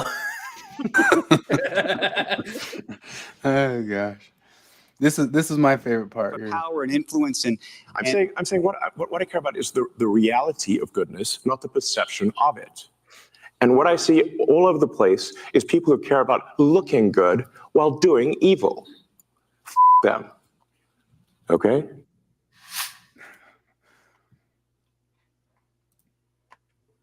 Yeah, I didn't see that part. Elon Musk. What's that? I didn't see that part. I Yeah. guess the thing I saw must have cut off before that. I like that. So, have you guys? I mean, I've mentioned it to you. I know everybody here knows it, but maybe somebody else can explain it. You guys followed the battle royale between James Lindsay and Jonathan Pajot. Just from what A you've little said. bit. yeah, I don't. I went and I read don't- through I'm not on some Twitter enough. stuff. I thought that was kind of crazy. I was like, this is kind of weird. Yeah, it was surprising. I didn't I still- realize 2 things. Well, I didn't realize they were fighting. I didn't realize Jonathan Pajot was kind of on that train. Like, I guess I never connected what I've heard him say and what I've heard some of those other really right guys that are like anti-liberal. I So didn't wait, what realize is it? he was- Is it the train of like Christian nationalism? Is that what it is? A little bit, yeah. Well, it's Um, like I can summarize it pretty quick. It's like it's not a totally absurd idea. It's like the fact that we're on all of this chaos. Liberalism was always going to end here because it was liberalism itself is not enough to like hold a society together. So it was always going to end. It's like the slippery slope kind of thing. And so there's like ultra right guys that are like, yeah, we're gonna fix society by not turning it upside down like the left wants to do and have the marginalized with power. We're just going to have a hierarchy, and we're going to say what it is, and it's going to be Christianity, and this is it, and everybody's going to participate. I There's feel like that, that's pretty much my idea of liberalism is that, but I'm pro liberalism because I'm like, it feels like this beautiful tragedy that's probably doomed to failure because of all the things that you have to tolerate in order to have a liberal society. And eventually it'll get to where it is now and get worse and worse and worse. And hopefully you can steer it back on track, but maybe it'll just blow up, but it still was probably the right thing to do. You write it out. There's another reason why Jonathan Pajau gets a pass on that is because, well, being Orthodox, but he says, Christopher says Jonathan Pajau is Orthodox and they are a branch of Christianity that's big on empire and church combo. Yes, and also you must remember that some of what they get into, especially coming from the Arvin world, is the concept of monarchy. And Pajau has the out on that he's a Canadian and does have a monarchy. And he's like, what are you talking about? I'm fine with monarchy. I live under a monarchy in a weird way. Although I don't know what do you call their current day, like liberal monarchy? What is that technically called anyway? Constitutional monarchy. Constitutional monarchy. No, I don't even know if they're that. I don't know what the UK is. So that's a little bit of another out too. They fought back and forth on that because James Lindsay just shuts down if anybody comes after liberalism or the Enlightenment, and just doesn't want to hear it. And Jonathan Pajau was kind of mocking and laughingly saying the Enlightenment liberalism is going to fall apart and we're going to remove and go back into a Christian life. Like Pajau's a little bit different in that he doesn't say he knows what the for sure thing is going to be. He just says we're going to fall back into a religious political pattern. Oh, so he's not the same as he's not the same. He's not pushing. He's just seeing that it's going to happen. He's more an observer and saying that this is the way it's going to always head. He's not one pushing for it and saying this is the one that I want. That makes more sense. He's probably right then. Yeah. But he's also not unembracing of it. Like he's in his Orthodox world, there's a little bit of like, yeah, that's how it should be. That's how it will come because Christ in the Christian world is a king, and Yeah, and he still has some of that literal belief too. Yeah. James, when they fought pretty hard. James Lindsay said to him, "Find a hippie, scratch a hippie, find a fascist." He called him a fascist. He said something else too, just like a he one-liner. started picking on him for his mysticism. He started picking on him pretty hard. He started like saying, "You guys are a bunch of weird orthobro wizards, and you think you're wizards, and you think you're." And he started picking on him for their. But Orthodox, I don't know that James knew this until he started going down the orthobro path this past week. That Orthodox stuff always did kind of like match up to that sort of mysticism. Esoteric stuff pretty well all the way down. It always did. It wasn't added in. I mean, it was always part of it. But James had a bit of a good point today too, because like one of the things that those dissident right-wing people shit on all the time is something that I think we all kind of like and somewhat identify with a little bit in the sense of return to 90s is something that they sneer at, like you're not going to get a return to 90s. There's no return. They call it Return to Fresh Prince of Bel-Air, Return to Fresh Prince. Like you're not getting back the 90s. It's not going back that way. And 90s was always, like Marty said, it was always just a part of the path going this direction. But James had a pretty good answer to that just today on Benjamin Boyce's podcast, is saying, listen, fellas, since then we had the whole internet happen, and nobody specifically knew for sure that the internet was going to happen. We're all dealing with the internet and that whole world right now. And the 90s didn't, I mean, there's always this kind of like, it's almost like a little bit like the Marxists, and people will point at that. They say that there's a certain Marxist historicism. You remember how in Marxism, their historicism is, we know how stuff's all going to go. It sounds like the word history from the past, but in Marxism, when they say historicism, they're talking about, we know the whole arc. We can see from the past and the future that we're going to see what the whole arc is. Like Jonathan Pajau. Got it? Yeah. And that it kind of mirrors that from those Christian bros of them saying like, it's going to have this arc of for sure going into this technological, dystopian hellhole. And James would say, no, nobody knew that the internet was coming. You didn't really know it was for sure going that way, although they can point to some philosophers who kind of predicted it. But at the same time, too, it's like we're all just coping with something that's extremely brand new and we're dumb and nuts with it. And maybe that's what killed 90s stuff. And they'll frequently point at Francis Fukuyama's famous quote in the 90s that we've reached the end of history. And it's just this big sneering thing of like, that was the end of history. Oh, no, you big dumb idiot. Well, watch this. And then, everything just flew off the rails. But internet is a big part and reason for that. And he's had a good point about that. It could just be that the internet is like an accelerator too. It's not necessarily. That's true. It's not really like something that was 100 years happened in 30 years. 200 years maybe. Yeah. And it's only going to go faster. Yeah, that's the argument that a lot of ex-Mormons make is like this stuff isn't new. Like, and that's what even Jake Hansen will say. Like, these ex-Mormon arguments are not new. It's just that nobody knew about them.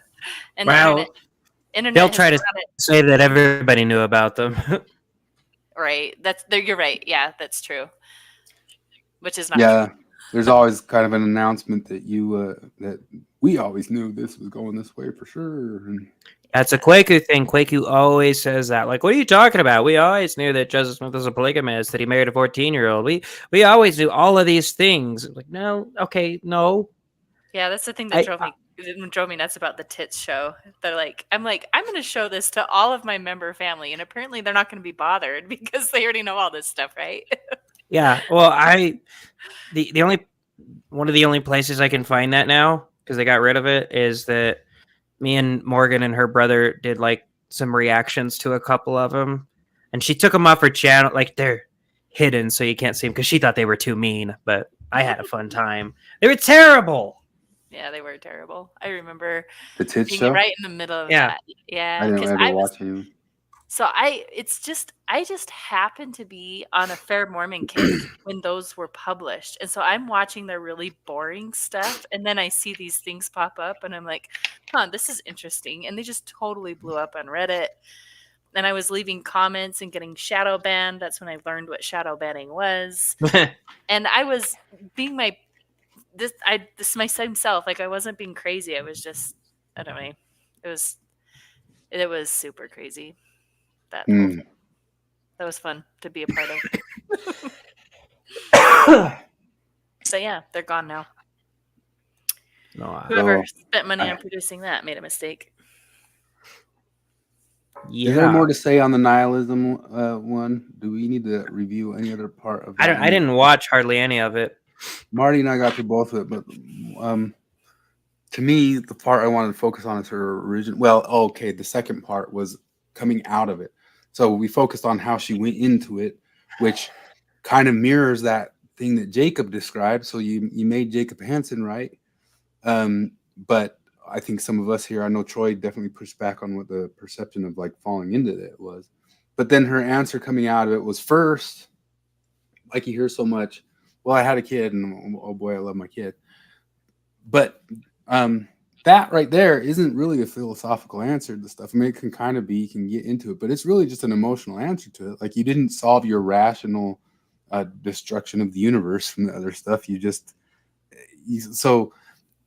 But I'm only kind of bringing that up in the sense of like, if you're still going to try to solve everything and present yourself as somebody who only takes the rational answers, you've smuggled in an emotional one into that. And maybe that's the answer, is like that whole rationality thing just isn't any sort of answer or way to take the world or come. I do feel like that's what she said though, because she was kind of saying that if you only tool is skepticism, that's where you end up. Mm-hmm. And I've kind of wondered that too, because it's kind of like when we went through that exercise of watching John Vervaeke stuff, and there's just too much skepticism that I could not even kind of participate in it. I was like, this is dumb.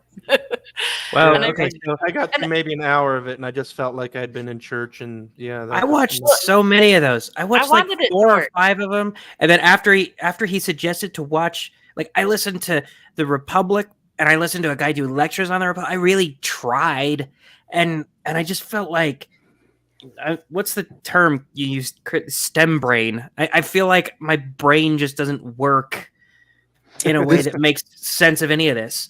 Anytime somebody tries to be really mystical, like even like Jordan Peterson, I love Jordan Peterson. I really do. Like he's very influential person in my life. But he'll get under this weird voodoo mystic shit. And I'm like, he loses me. They all lose me. And Vervaeke lost me hard because it's like, I don't feel like you're saying words right now, man. Yeah, but this is the value of James Lindsay, and actually Paul Vanderklay got into that really well on this episode. I'd mention it, but one of the things he says in this episode is that James Lindsay has that mathematical brain, and the distributors got extremely pissed at James Lindsay and just was barking and yelling about it. And he said one of the things about that isn't right is they kind of hate analytical philosophy, and one of the they don't want to go through genealogies and all that sort of stuff. That's all dumb. It doesn't matter. That's one of their arguments. But James Lindsay's, I think the value of James Lindsay is it's almost kind of like one of the first persons who came from STEM brain and brought STEM brain. You know, he's got a PhD in mathematics, and he brought STEM brain over to the world. He talks about it here, James Lindsay's drive-by against the ortho bros and bras. And Paul Vanderklay is right, is that James Lindsay brings the mathematical brain, and Paul Vanderklay kind of says, well, you can't really totally do that in the humanities and stuff, but somebody needed to do it because nobody has done it for years. And so like having somebody come down and just break down like, this led to this, this led to this, this led to this, they said this, they said this, they said this, stop with your crap, you know, and that's I think that's the value of James Lindsay is kind of the breaking across that bringing a different brain to the world of fluff and having somebody cut through with this, no, that doesn't mathematically make sense. And a little bit of what he's doing is going after Jonathan Pageau's kind of magical talking and that sort of stuff. But I actually can jive with both of them. Like I like Jonathan Pageau's and his descriptions of symbology and symbolic ways of taking the world and his phenomenology. But I think it's very important, and there should have been this all along, that you STEM brains like Marty, the engineer, and you who what's the stuff you studied in school, but STEM brains should be over in philosophy more because they need more STEM brains saying that, you know, humanities is all pushing so hard into STEM. What really needed to happen is STEM people need to push over to humanities and start saying, what the hell are you guys talking about? Sort this out. Tell me, where did this come from? Where did that go from? Who says this? And exposing that, you know. It's one of the things I like about it. Let's not have humanities and STEM. You guys all saw my post, right? Yeah. I am pretty sure that gal, I've met her. I think our kids went to the same daycare last year. Because I met her, she told me she taught statics, and she told me she was an assistant professor at USU. There can't be that many. And she looked a little different than her picture when I saw her in real life. I'm pretty sure I've met her. She seems really nice. Her son's really nice. He was friends with my son. Like, it's just, I don't know.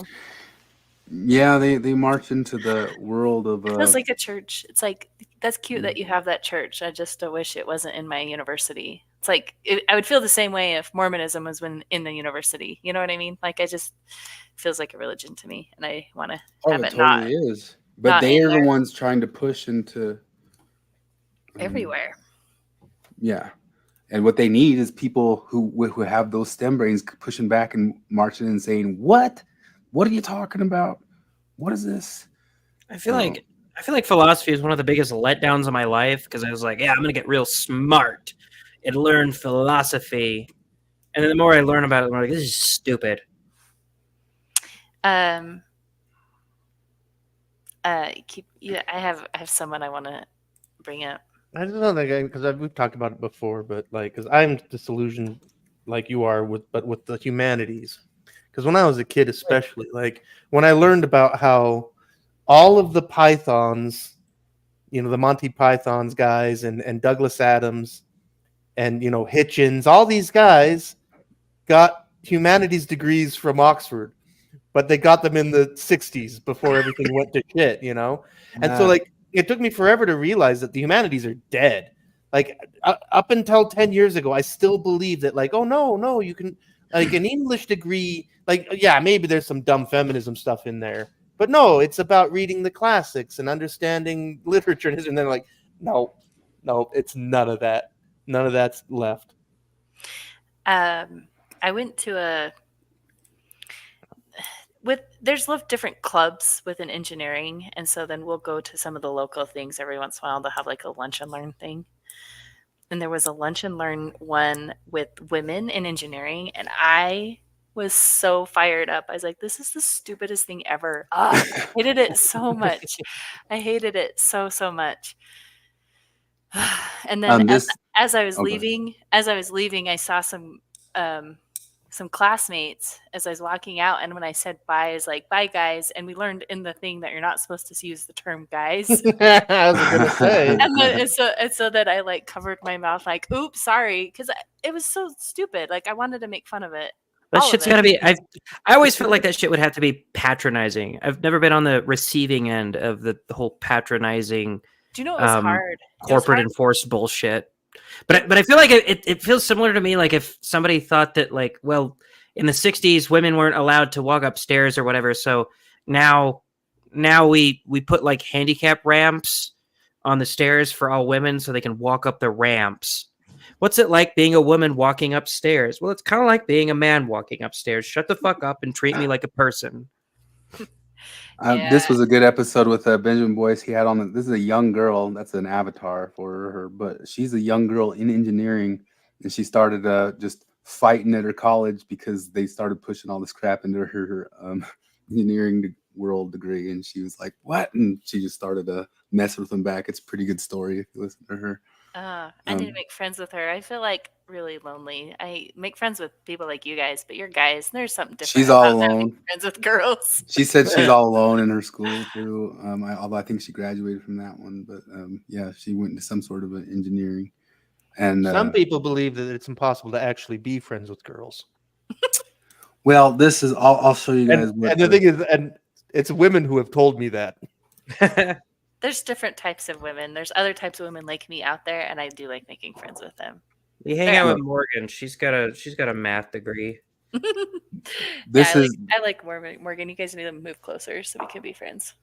This is us. Here goes nothing. Hello. We haven't been properly introduced before. I'm Michael, by the way. You must be Alice. Yeah. Nice to meet you, Alice. You too. Yeah. Well, Alice, do you want to go over to the park bench? Yeah. Thank you. I totally watched some of these. These are great. I liked them a lot. Yeah. It seems we've both got autism, haven't we? Yeah. Well, that's good to know. Describe yourself to me in 3 words. I'm not sure. Yeah. Yep. Now that's people who get the world, man.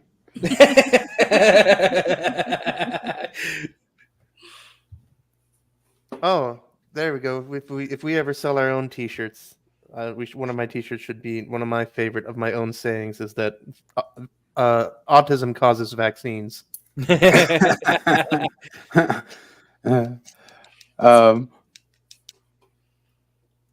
There's probably a million of these. I'm not gonna watch the whole thing, but this guy right here did another new mind-blowing theory that conservatives are bad at comedy.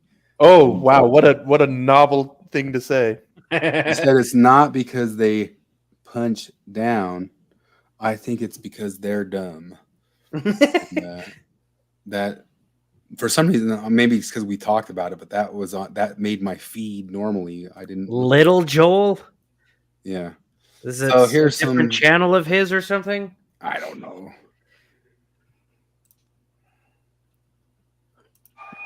No, what I mean is, what is going on? Right? Like it's past if you're divided politically. Even you have to admit, even if you're like, I don't care as long as it's not you know who. Yeah, nah. That was like a demonic, like the devil came out and just everyone. We're gonna make people hate Donald Trump. Hate. Get him. I hate Donald Trump. White supremacist. What is happening? Insurrectionist. You don't hear it? They lynch people. He's talking about people with the. Trump derangement syndrome. No, I know. I'm not gonna blame you because I saw the new shadows. I saw them saying it's racist, it's sexist. You would just wake up and pee in the middle of the night. He hates Mexicans. He says they're rapists, and he hates black people. And they had. Remember the Women's March? We're gonna march. I have a vagina. I have a vagina. Oh, they knew Transpo. what a woman was then. I mean, the whole thing does seem just like a crazy fever dream to me. That Yeah. the way people remember- lost their brains. I remember one of the dumbest things I ever said was my MTC instructor. Like during the election, he tweeted a picture of. Well, he retweeted Donald Trump with the caption of "Oh my God, he's so racist," and it was just him with the on Cinco de Mayo with a taco bowl. He's like, "Happy Cinco de Mayo! I love all Latinos. Trump Tower has the best taco bowls, second to none." And I was like, "Why is this racist? Like, it's dorky. It's not racist." Yeah, and I don't believe that they're the best taco bowls. I don't believe him. He's full of shit. But is that racist? Oh, this was amazing. I saw you do a joke about Donald Trump getting shot. All right. No. I said, of all the presidents, I think it's fair to say Donald Trump would be the funniest one to see get shot. Because he'd be in the middle of a speech talking shit. Just, you're gay.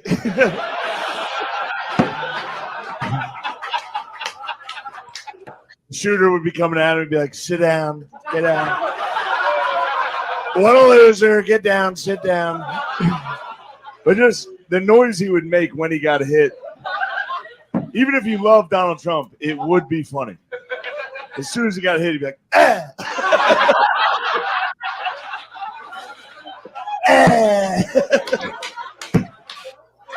But the rest of the joke, which is my favorite part, that didn't really, a lot of people didn't like it, was Biden. I think Biden's the first president you could punch assassinate.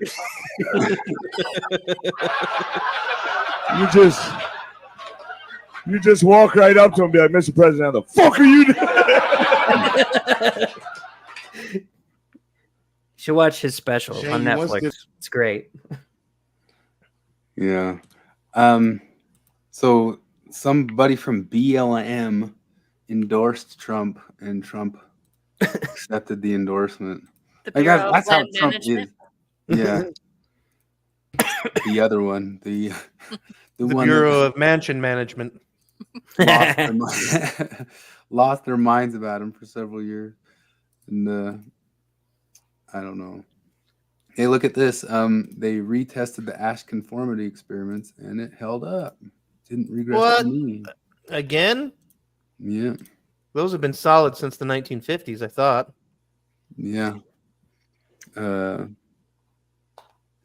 Ash conformity experiment is the one where you can get a bunch of like fakes in your study to say the wrong answer to stuff, and make people change their answer to stuff to obviously wrong Was it answers. consistently 80% of people will say something that they understand intuitively to be wrong, but will go along with the crowd? Yeah. So I remember reading that, and it says like most people wouldn't do it the first time. Like some people would do it every single time, but as the test went on, more and more people, and there was very few people who would never do something they knew was wrong just because of the group, right? Isn't that? Yeah, I don't know. That's more than I've heard about it. The one that where they test on the elevator and everybody faces the wrong way on the elevator and the other person doesn't. That one I I could definitely would do. I could see myself doing that one because I don't want to stare in the face of somebody else. Yeah. But I at the gym, if somebody on the treadmill in front of me walks backward on it, it pisses me off. I don't like it, like because they're sitting there staring right in my face. I can see myself going along with that one, but that's kind of more just like which way do you face? I do not think that I ever would have given in to the where one of the lines is obviously longer than the other lines. And I had this I happen. would.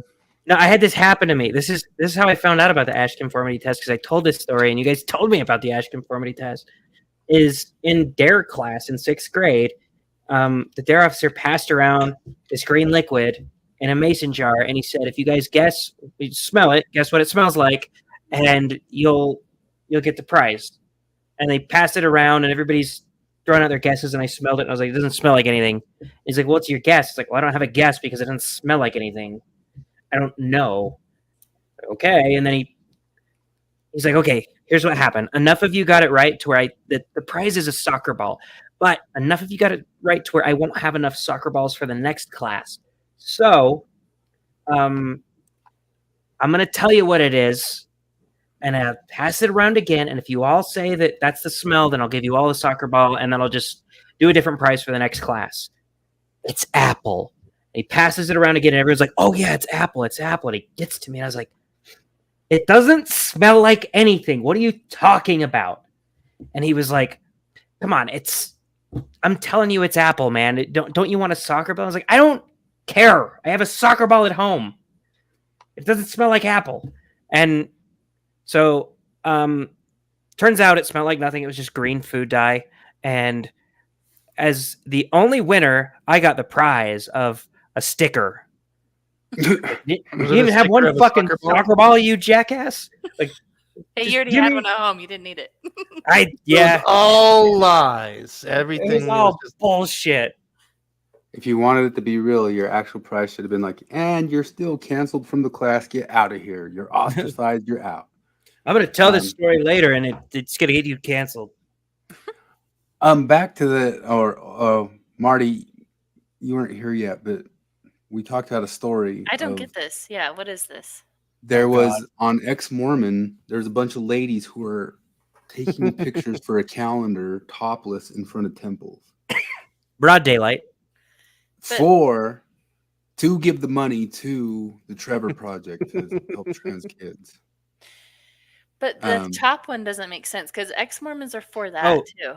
Well, not really. So do you remember the New Name Noah drama? Yeah, but I thought that everyone was cool with it. No? I don't think so. No, that was you actually got one of pushback. the only times I felt almost as weird sense of pride in the ex-Mormon community is most people were like, "Dude, don't fucking do this. That's messed up." I feel the same with the. Although I kind of wonder though, like if that would be different today, because that was I don't know. many years ago. They're getting worse. That's exactly what I thought yeah. when I saw this. I was like, "Oh my god, what would you guys do if New Name Noah wanted to film a porn in the temple today?" I don't think that I'm crazy. I was thinking about this today because I got in a fight in Ex-Mormon 2.0 on Facebook. And I don't think I'm crazy when I say that like 10, 15 years ago, it wasn't like this. You couldn't just openly be bigoted and stupid about the church without getting some pushback. And now it's the dead opposite, that if you push back against the bigotry, then you're the monster. You get kicked out. You're the bad one. Oh. What did you push back on today? Oh, today? So they brought back, it's still going. I'm still batting off shit, but it was earlier today.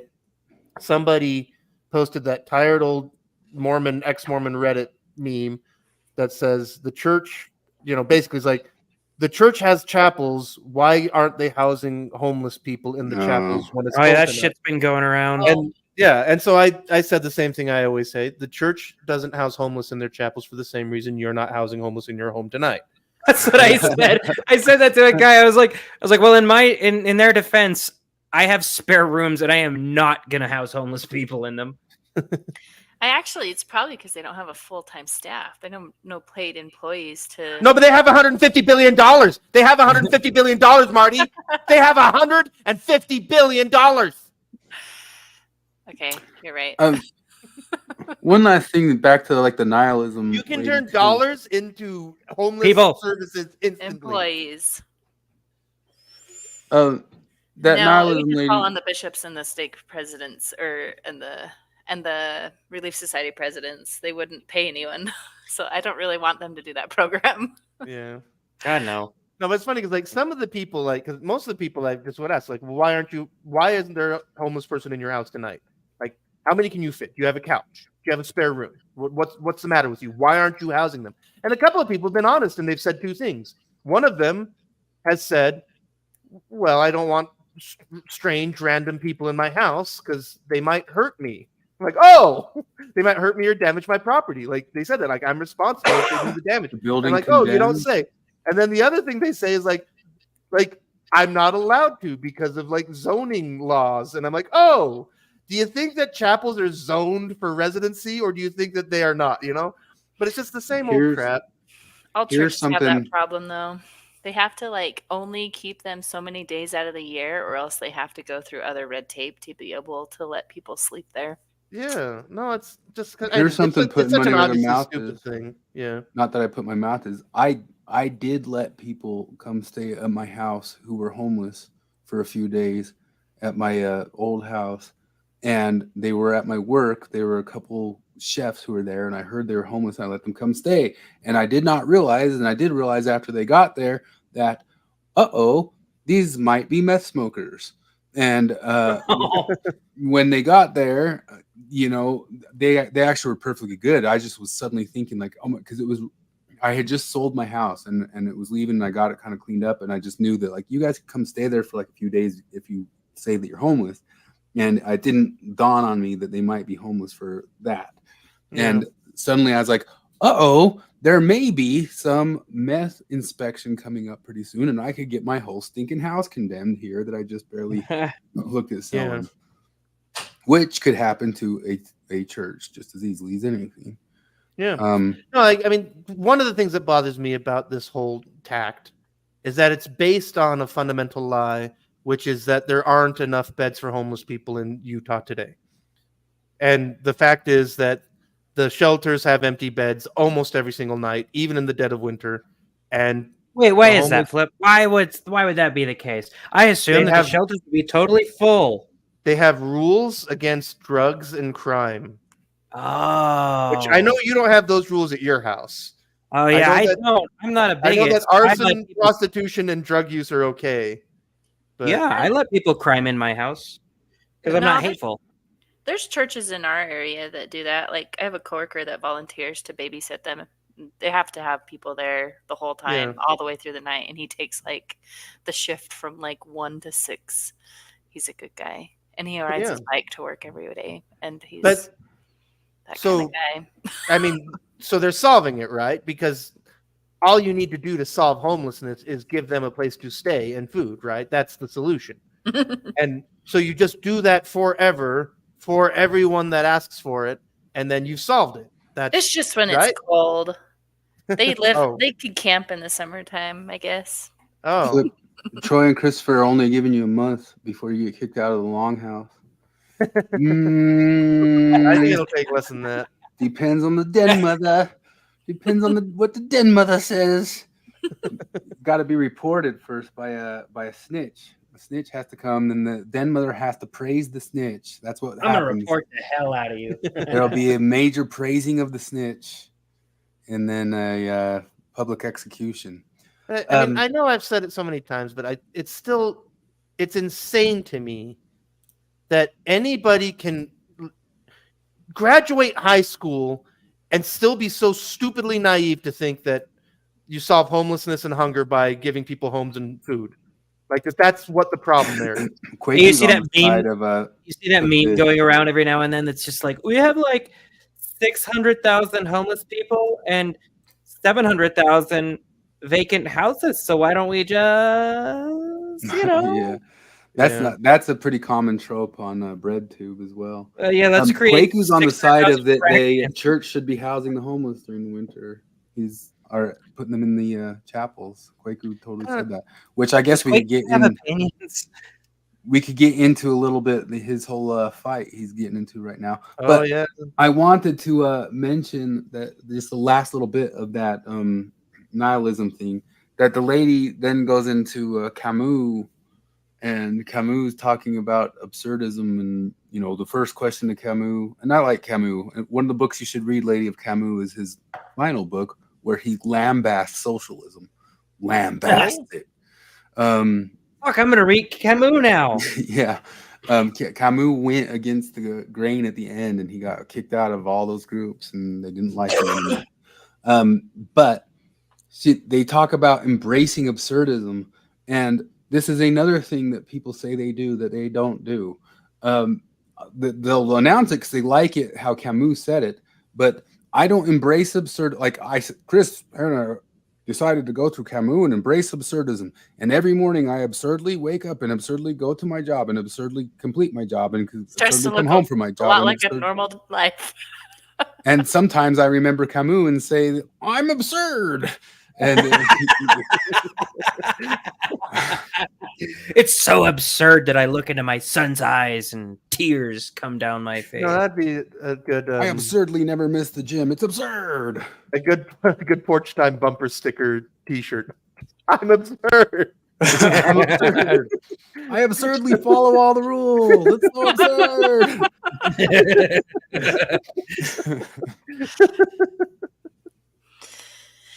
Yes. Anyway, it's like positive affirmations. If you believe it, it's real. Yeah. I absurdly never do anything naughty. Let's see. Dang it. Oh, Quaku. Oh Quaku boy, is getting into fights on the Twitters right now. As we speak. Yes. And the fight is with some of the old designated people, but he picked the fight. He wrestled him back up. He's out poking the beehive again. yeah. And what he did is he stole the identity. And this is one of the things like way back, if people remember Guadamax. Guadamax was trying to tell the Midnight Mormons that something that Quaku does that they are not happy or down with is he uses sock accounts on Twitter. And through those sock accounts, he does a lot of stuff that smears or paints in a bad light or even creates the concept or perception of Desnat through fake accounts. And I have a picture of it because he says he's the fake account, but he took one of the supposed Desnat people's identities. That Desnat person uses an anonymous identity on Twitter. He took that person's real identity and made an account with that person's real identity and started tweeting out as that person. And was he saying stuff that guy would say? No. He in this case, he was kind of like admitting that he was doing it, and he was saying, "Hey, I'll give you back this account if you fight me in the or not fight, have a push-up contest or have a race with me or something. I'll give you back your face and your name and that sort of stuff." That's absurd. Yeah, that is absurd. Camus. That's not. I just got answered by Jacob Hansen. This is live. Hartley makes me facepalm so hard, truly intellectually about as deep as a puddle. Who is he talking about? The gal, the nihilism one. Oh. Do you know what's interesting about that? I feel like Jacob Hansen, when I had him on my channel, he claimed that he kind of went through a faith reconstruction or whatever.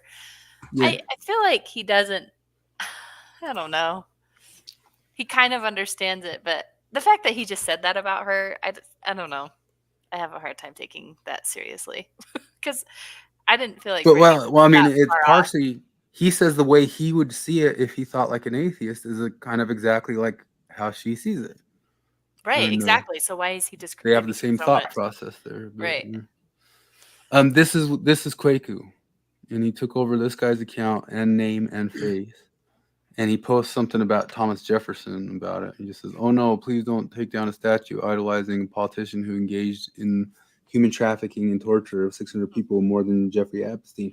And the actual guy is a pro Jefferson guy, so he's tweeting like screw Jefferson under that guy's name, But they're all fighting each other, and they're all contesting each other, and they're all challenging each other to races and push-up wars and fights and all that sorts of stuff. But one of the things that the DesNat people are pointing out is Kwaku's revealing, before he'd be more subtle about his sock accounts, and in this situation, he's mask off revealing the sock account game that he plays, that Cardin didn't want to hear or denied that Kwaku played that game at all. And that's the thing that's going down. That's him. He equating Jeffrey Epstein to Thomas Jefferson under that guy's name. Yeah.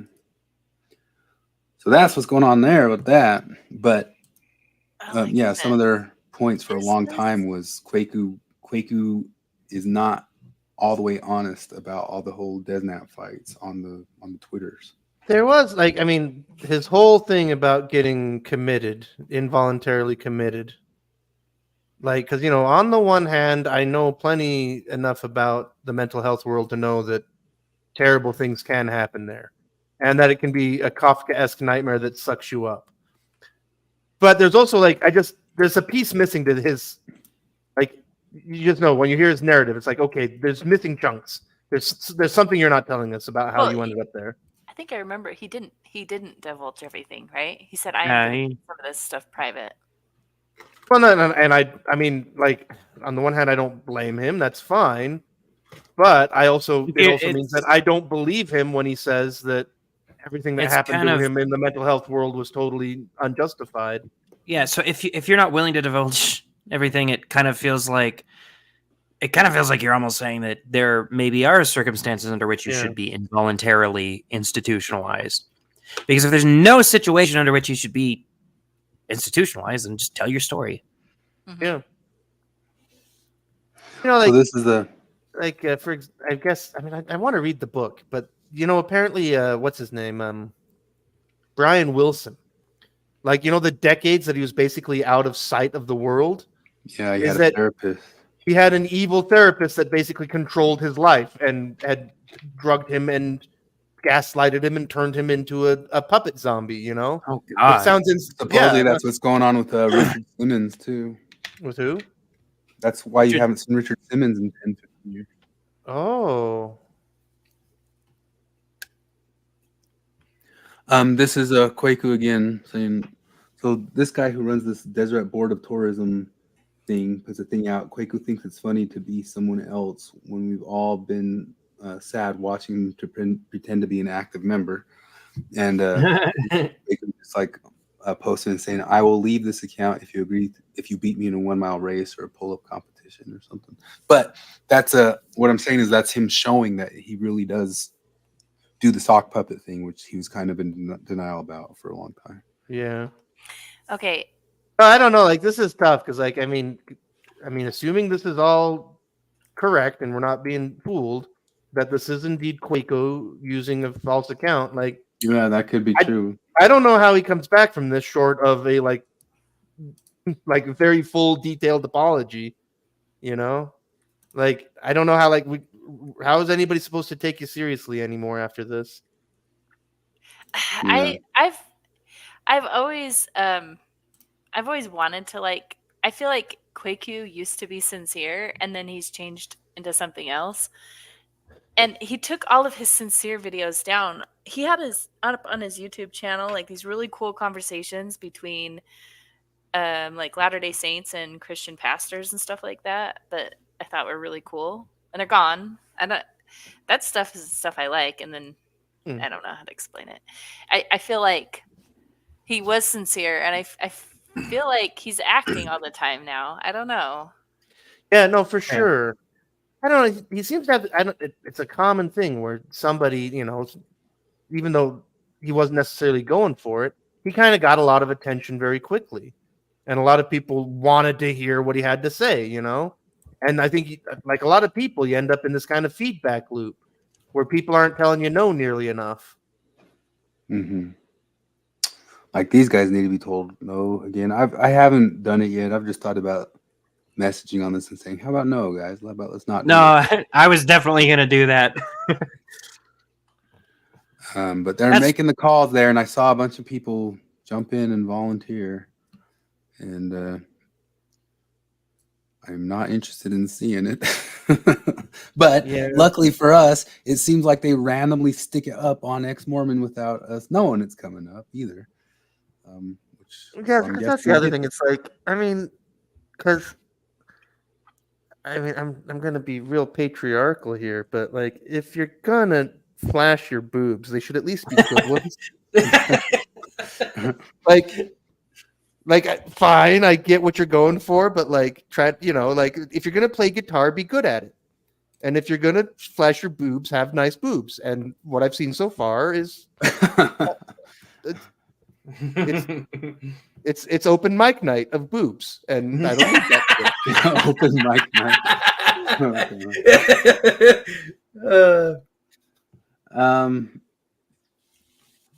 They won't have a vetting process, I'm sure, but still, even if they were what you describe as nice, I wouldn't like them in front of temples. Yeah, I don't. It's mostly the concept that I'm pissed off about. I'm like, there's serious. I remember going to temples as a 12-year-old. Like, I don't. Yeah, that's. Yeah, I don't how do you not understand that? That's funny. Like, is it funny? Is it like? Well, what's the point? there's also just the whole. There's the raging hypocrisy of when they say Mormons have poor boundaries about their values. Oh, so okay then. Like, I wonder how many of the women who are participating in this are people who, in a different context, would say Mormons have poor boundaries when it comes to imposing their values. Okay, so you're going to do the titty temple thing. Got it. It's fucked. Kissinger's dead. Also, titties is, we can say that, right? That's not misogynistic patriarchy to call boobs titties anymore. Every single one of those things right there, if it was done for the gratification of a male, is 1,000,000%. Well, I guess not talking about the gratification of cutting off a part of a male. But if it was for our gratification, it would 100% be Me Too worthy. People are pushing for a national rating system for books like the ones used in movies. That was NPR's. That was an NPR article about my local library. Oh, really? Oh, yeah. Yeah. That was your library? Well, I saw the picture and I was like, that looks like my library. I was like, libraries must look all the same. And then I looked at it and it was like, fucking hell, it's Idaho Falls. In the battle over books, who gets to decide what's age appropriate?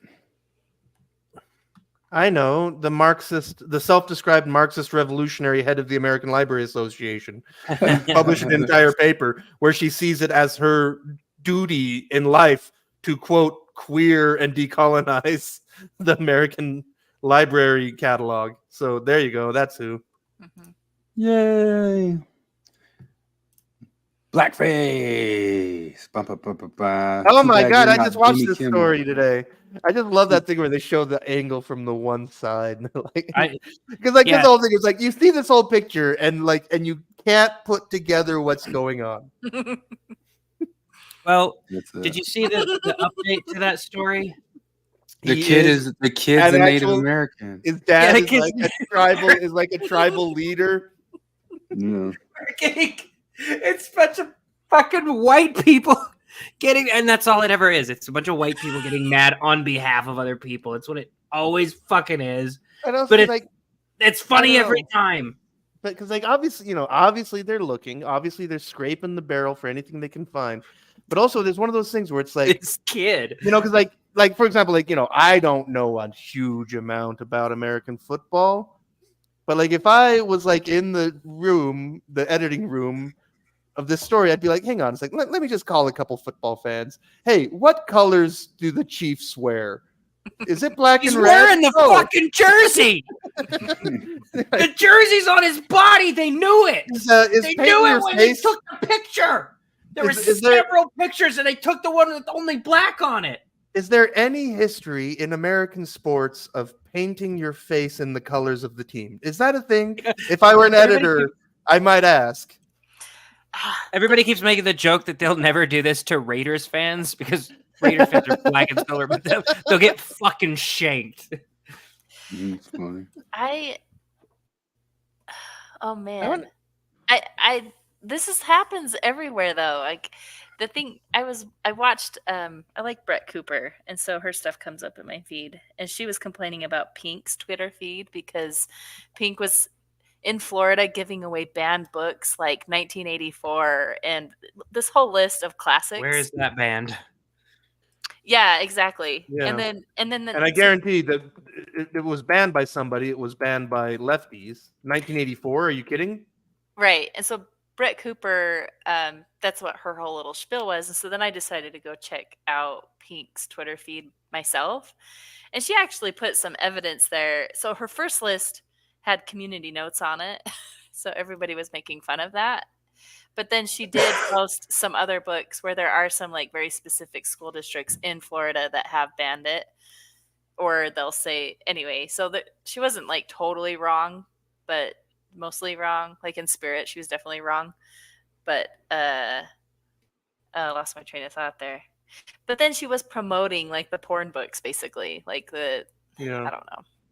No, I think this is. I know for a fact from personal experience and general observations that 99.999% of the people who are reacting to the so-called book bannings have no idea what is actually in the materials being talked about. Like, I know they really, really don't know that. In fact, I actually recently got that watch people's faces as I played that clip of Senator Kennedy reading that shit out loud. And I actually got to see some people kind of reevaluate and like, oh, okay. I didn't realize that. Yeah. Well, I think I misspoke. I don't think she was promoting the porn one. She was promoting the gay ones. The thing is like even those ones, like they'll have really nasty parts in them. And I've seen a breakdown. There's one guy who goes and posts under Anytime the Desert Article News talks about it that has like a breakdown of what each book has in it. And it's more than just that genderqueer book. There's a good 20 of them, and they all have this one was scenes like that would make me. Yeah, I can't remember. You'd have to go look at her Twitter feed for sure, which one she was promoting. But there's other ones. There's sometimes where it's just like mentioned like a family's gay or something like that. That's maybe pushing too far. But there's at least 20 of them that have definitely R-rated scenes in them. Yeah. Oh yeah, there's definitely. No, the other thing is like those pictures are definitely like yes. Well, there's some that are just a verbal scenes, but they get nasty. But I think what happens is that the worst ones, the left ignores, and then the other cases where the right is overstepping, those are the ones. Like it's not. Neither of them are lying. It's just that you're only paying attention to the relevant information that makes your side look better. Yeah, there's nut picking. Yeah. The flip end of it too is that the left is also doing some book banning of some very docile books too. Yeah, right. And that's what was full of the comments. They were kind of covering all of the weird bans that people like Killing Mockingbird and stuff like that, right? One of the strangely enough too is like. Do you remember when they tried to edit Huck Finn? Yeah, that too. Oh, they're doing more than that. They're editing Roald Dahl. No. They're editing P.G. Wodehouse now. Well, the Huck Finn one was quite a while ago, but they're like trying to edit the racial slurs out of Huck Finn. I was like, no, fuck you, fuck you, fuck you. Huck Finn is an American masterpiece because it needs the racial slurs. And if you don't understand that, then you haven't read the book. Yeah, no. Before long, they'll start editing some of these our Disney favorites right here. Jonestown, Diversity City, The Beach, Assisted Suicide, Waco. These actually got banned. Like AI can't do these anymore now. It can't do Disney versions of a. Oh God! Didn't AI's been trained out of all of them. The Rittenhouse, Disney Rittenhouse. Dora the Explorer climbing a fence. Almost shooting the Redditor. Oh, poo eating. Oh. Girl seeing the not real person on the plane. I didn't actually watch that clip. I only heard about it. You never saw it? Schizophrenic lady? Yeah. She said she was just on some meds or something. Well, I'm surprised there's not more news about the guy on mushrooms who tried to crash the plane. My sister-in-law got to do that on a Go, flight. tried to crash planes on mushrooms? No, sit in the jump seat on an empty plane. Oh. I like to sit on the jump seat, but I wouldn't go reaching for flight critical. It was right after that happened, and so she said something to joke about it, and they're like, "Shh, don't do that." Yeah, well, no, it's like everything's being recorded, lady. Yeah, exactly. Look at. Let's see here. That's pretty great. Check this crap out. Sadiq Khan. This is this week. This is this freaking week, right? Sadiq Khan goes to poor Londoners' house to show like how bad it is to live in their houses. Oh God. Right, but listen to this. Listen to this right here. Who is this person? Should I know who She's this just a is? random mayor- person the that mayor you of meet to her London. house. But what's coming? What's coming? Con eso, calentamos el agua. She was using this one. Kettle. Yeah, to the kettle to get hot water so she can. Can you believe that? Like how I every missed it. time. I missed it. She was using. Oh, I missed it. you haven't. It's Listen it's a close. meme. Calentamos el agua. She was using this one. Kettle. Yeah, to the kettle to get hot water so she can. Look at that. That's Sadiq Marty doesn't Khan, know the meme. Mayor of London, who went to go do this, and they catch that like. So I yes, feel old now. it's the meme. It's There's The meme is that certain people don't change the 9-volt battery in their smoke detectors. There's The been people have is black people is what they're talking about. people of and in color. There seems to be some kind of cultural thing about not changing the batteries in your smoke and detector. not only that, like it comes up like every time like there's some news scene or something, or like those people who sued New York City for because they weren't able to pass a test to become teachers, and so they won like this class action lawsuit to become teachers. They went and like filmed stuff at their houses, and they all had that beep going on in their house, and so a bunch of people started noticing. It actually goes way back to Adam Carolla on night. What's it called? Nightline. No.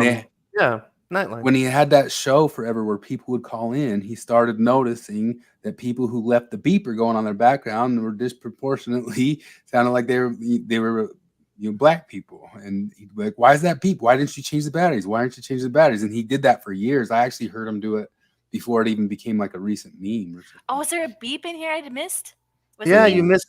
Yeah, there's a fire alarm beep. It's the smoke detector beep. Had you not heard the meme? No, I thought it was she was talking about the kettle, and I'm like, what's so funny about the kettle? See, you didn't hear it because you're of color. You might be a person of color in your soul. Yeah, to the kettle to get hot water so she can. And that's the thing is like everybody knows like Sadiq Khan goes and sees these people, and this meme's been going hog wild. And Yeah, I haven't looked it up yet, but apparently there are people who've cataloged all the instances where you can hear this in like top selling rap albums, because a lot of them are recorded at home, and people have isolated the smoke detector low battery beeps in like here it is in Disney Pixar chart topping rap songs. Here it is in Disney Pixar form. How old is this meme? Like how I feel like I've been And under a last rock. 2 months is when it picked It's up. been like 2 months. Yeah. It really hit heavy when that. Did you hear about that lawsuit in New York that all the teachers who didn't pass the test 20 years, 30 years ago suddenly got back pay for all the years that they didn't get to be teachers just because they didn't pass the test? No. Yeah, Major apparently you have to be competent at your job in order to do it. And it was rather, I mean, the thing had already been floating around forever because of Corolla and, some other people. But that thing really busted it open because it was in the news that they'd go and interview and talk to these people who were suddenly getting millions of dollars for not having worked for 20 years because they couldn't pass a test.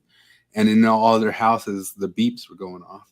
And then it just lit off as a thing, and then people started pulling up all these other instances, and then of course Sadiq Khan just this week says we're going to visit a poor person's house and write the very first thing there. So, every single time.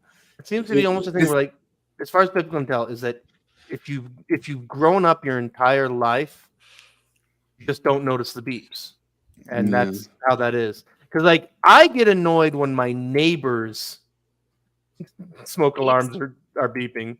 Like I can hear it. Started with Corolla because Dr. Drew always called him like hypersensitive or whatever, and hypervigilant. Yeah, hypervigilant. No, I got it because my family never changed those damn batteries, and it was annoying for a while. But like they never got new batteries, and I was like a kid, so I couldn't really do it. And then I became deaf to it. I remember this, and my friends fucking hated coming over. They'd be like, "Oh my god, it's beeping." I was like, "Oh yeah, it does that, huh?" And now it's funny because ever since I've been an adult, I've been okay at changing them, and my wife is really good at changing them. And so the other day, like it beeped on me as I was about to change it, and it was like all of a sudden, like 18 years of like collective annoyance with that beep just came crashing down into my brain all at once, and I just couldn't take it anymore. It's mostly, I do that too, but it's because I'm about to do something and you're telling me to do the thing I'm about to do. Now I'm not going to do it. Oh, yeah. I can't get past the beep thing the past 20, 30 years because I got dogs, and maybe it's because they don't have dogs, but no dog's going to let that thing go. Oh, no, I remember when I was your roommate, like I had a moment. I was like, what the fuck are the dogs freaking out about? And there was a smoke detector that was like way up high in like the stairwell, and like because I didn't even hear it at first. It was far enough away, but those dogs, they were freaking out. We changed out some smoke alarms once, and they were out in the garbage can. And I don't know if it was just the heat of the garbage can or whatever. Anyway, they went off. Like they were actually beeping like there was a fire. And I was like, that's weird. Sounds like a neighbor's house is on fire. So I go out and I look outside, and I'm like, I was trying to figure out where it was coming from. It took me a really long time to figure out it was coming from my garbage can. So, and those are really hard to kill when you think they're already dead. Like I couldn't figure out, like the backup battery must have been helping it run or something. I don't know. I remember like frantically trying to get it to shut off so I didn't make my neighbors go crazy, but yeah, they can go off in a garbage can. Well, I believe I've run out of clips, folks. Well, shit. Any you guys want to solve all philosophy right now? Figure out how do you get out of nihilism? Okay, well, I'm a little bit disappointed that nobody pointed out my Brave button that I got. I went to a liquor convention. Yeah, I went to a liquor convention the other day. Your proper pronunciation of. And I got this. Oh, I would have. Good job. Five husbands. Oh, what's the other colors on it?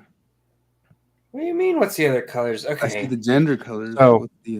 So the purple is for bravery. The blue is for happiness. The red is for heart. The orange is for gay butt sex.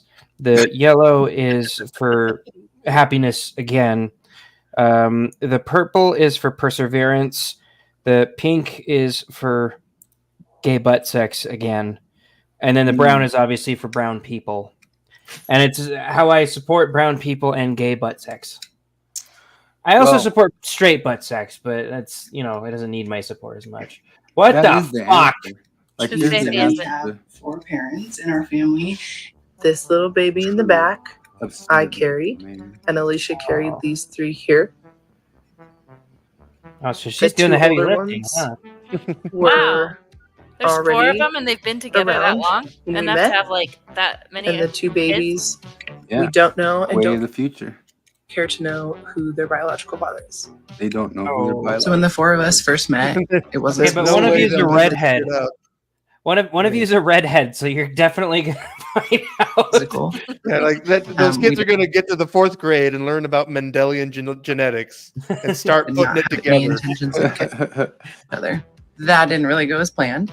We met and started talking and couldn't get it. How much of this is the thing they always gloss over. How much of this relationship is just sitting like this playing Mario Kart? Oh, 99.5% of it? And you can go on a vacation and you don't have to dump your kids on your sibling. And you just dump them on the least favorite for practical spouse? reasons. yeah, I think this is the way to go. That's the engineer brain, bringing in that engineering brain to the social justice. It's actually very world. practical to not be Yeah. attached to your spouse. See, they needed STEM all it's along.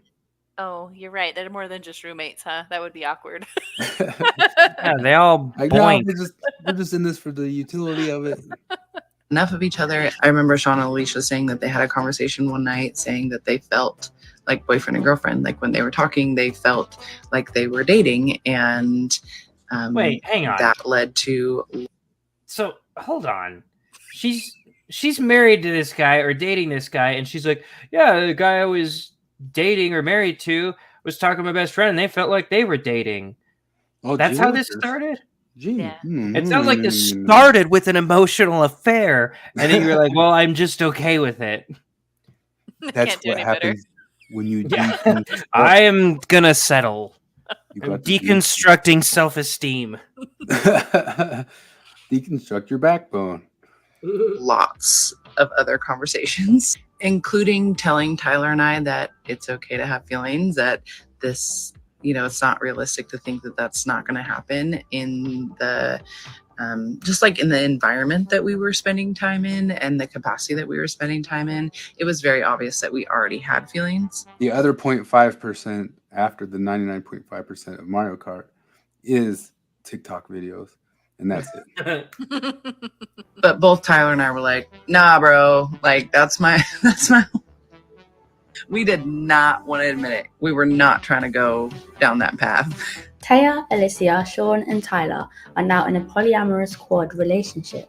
This is And have confronting the recently shadow. welcomed their 5th baby to the No. This is right here. We found it. The difference between pretending the shadow doesn't exist and confronting it.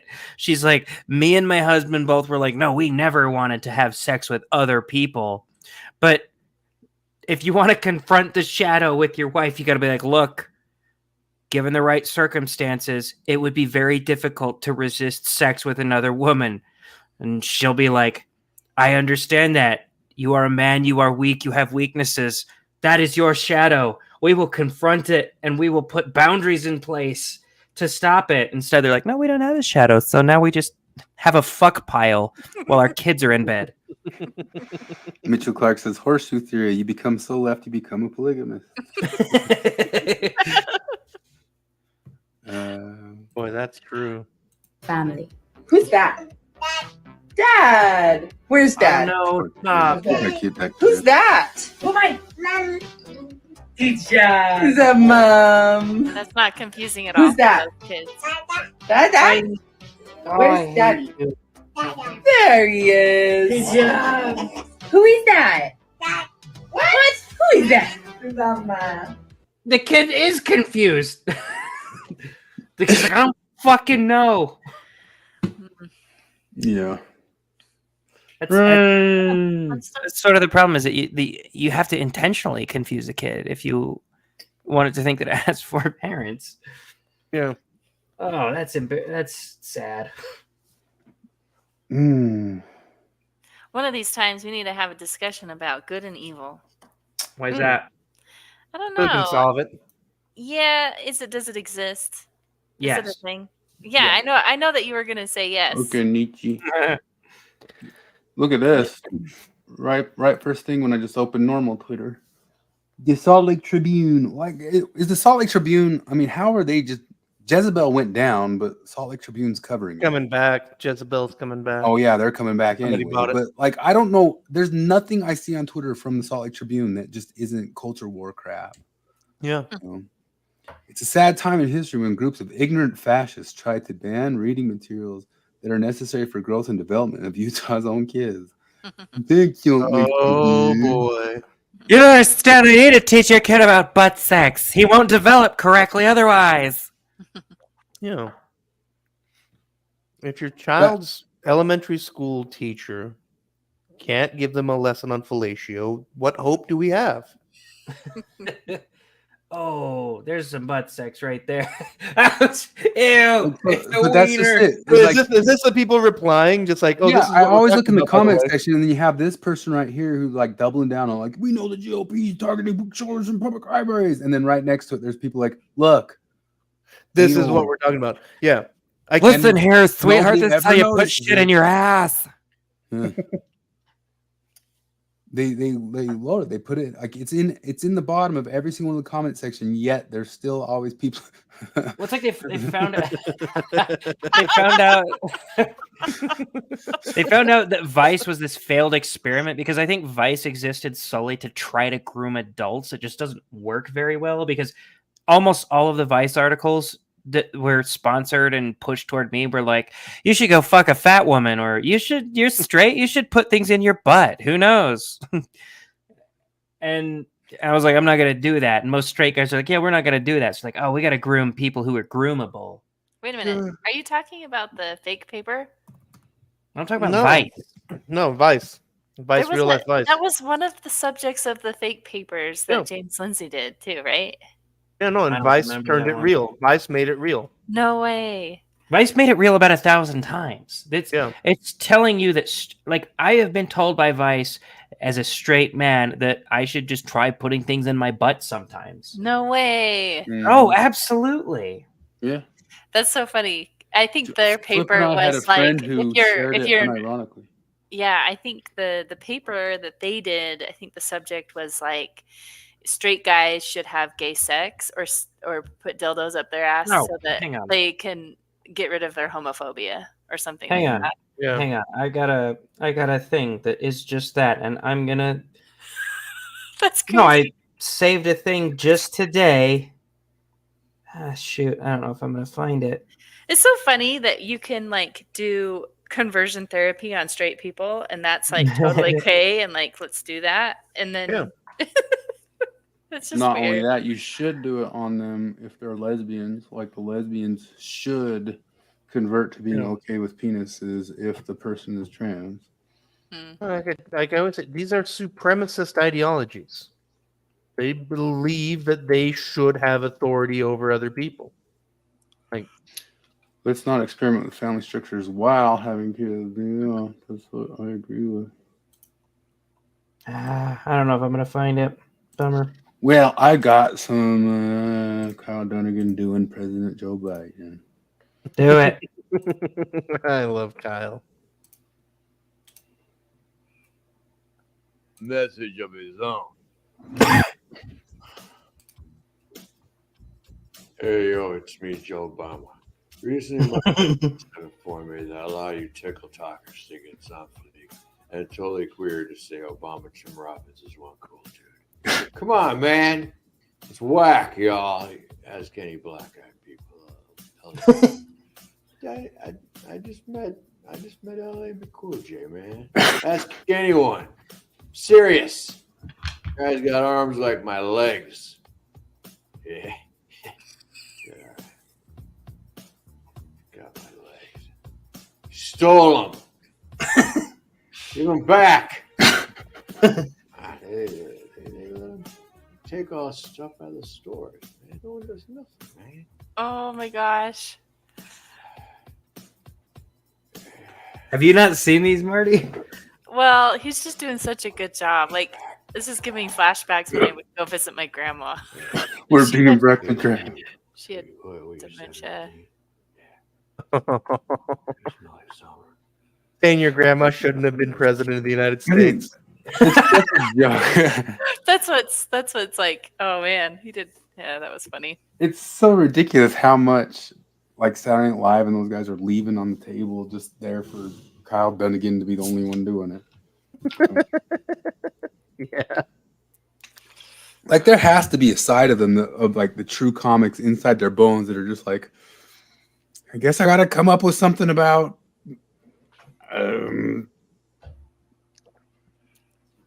Matt Gates, like Oh no, they're sitting there going best crazy, going, I could do it, Joe Biden. So well, the best is like you think of imagine Stephen Colbert trying to his handler comes up to him and he's like, hey, you got to make a joke about how everybody should get the COVID shot, but like don't make it a joke. It's got to be real, like actual propaganda.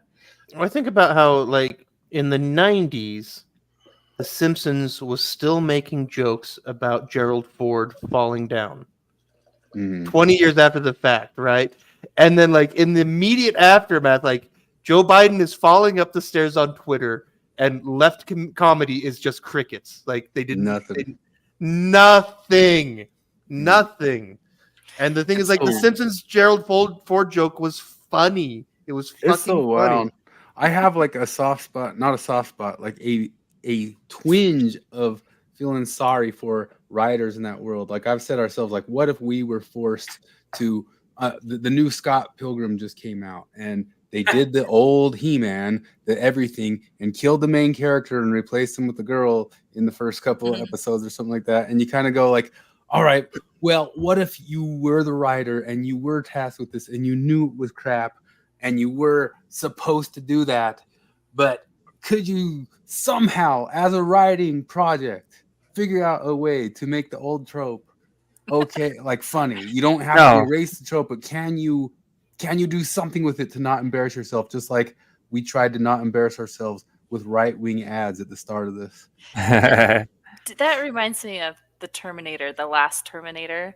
It's like they already have a female heroine, and then they still made it like, oh, we're gonna make it like a Latina person, and then it's gonna be that she's really special, and there's no reason why. We just know that she's really special and she's great and she's gonna save the world. But and we got to say, never mind on all that John Connor shit. Kill the kid.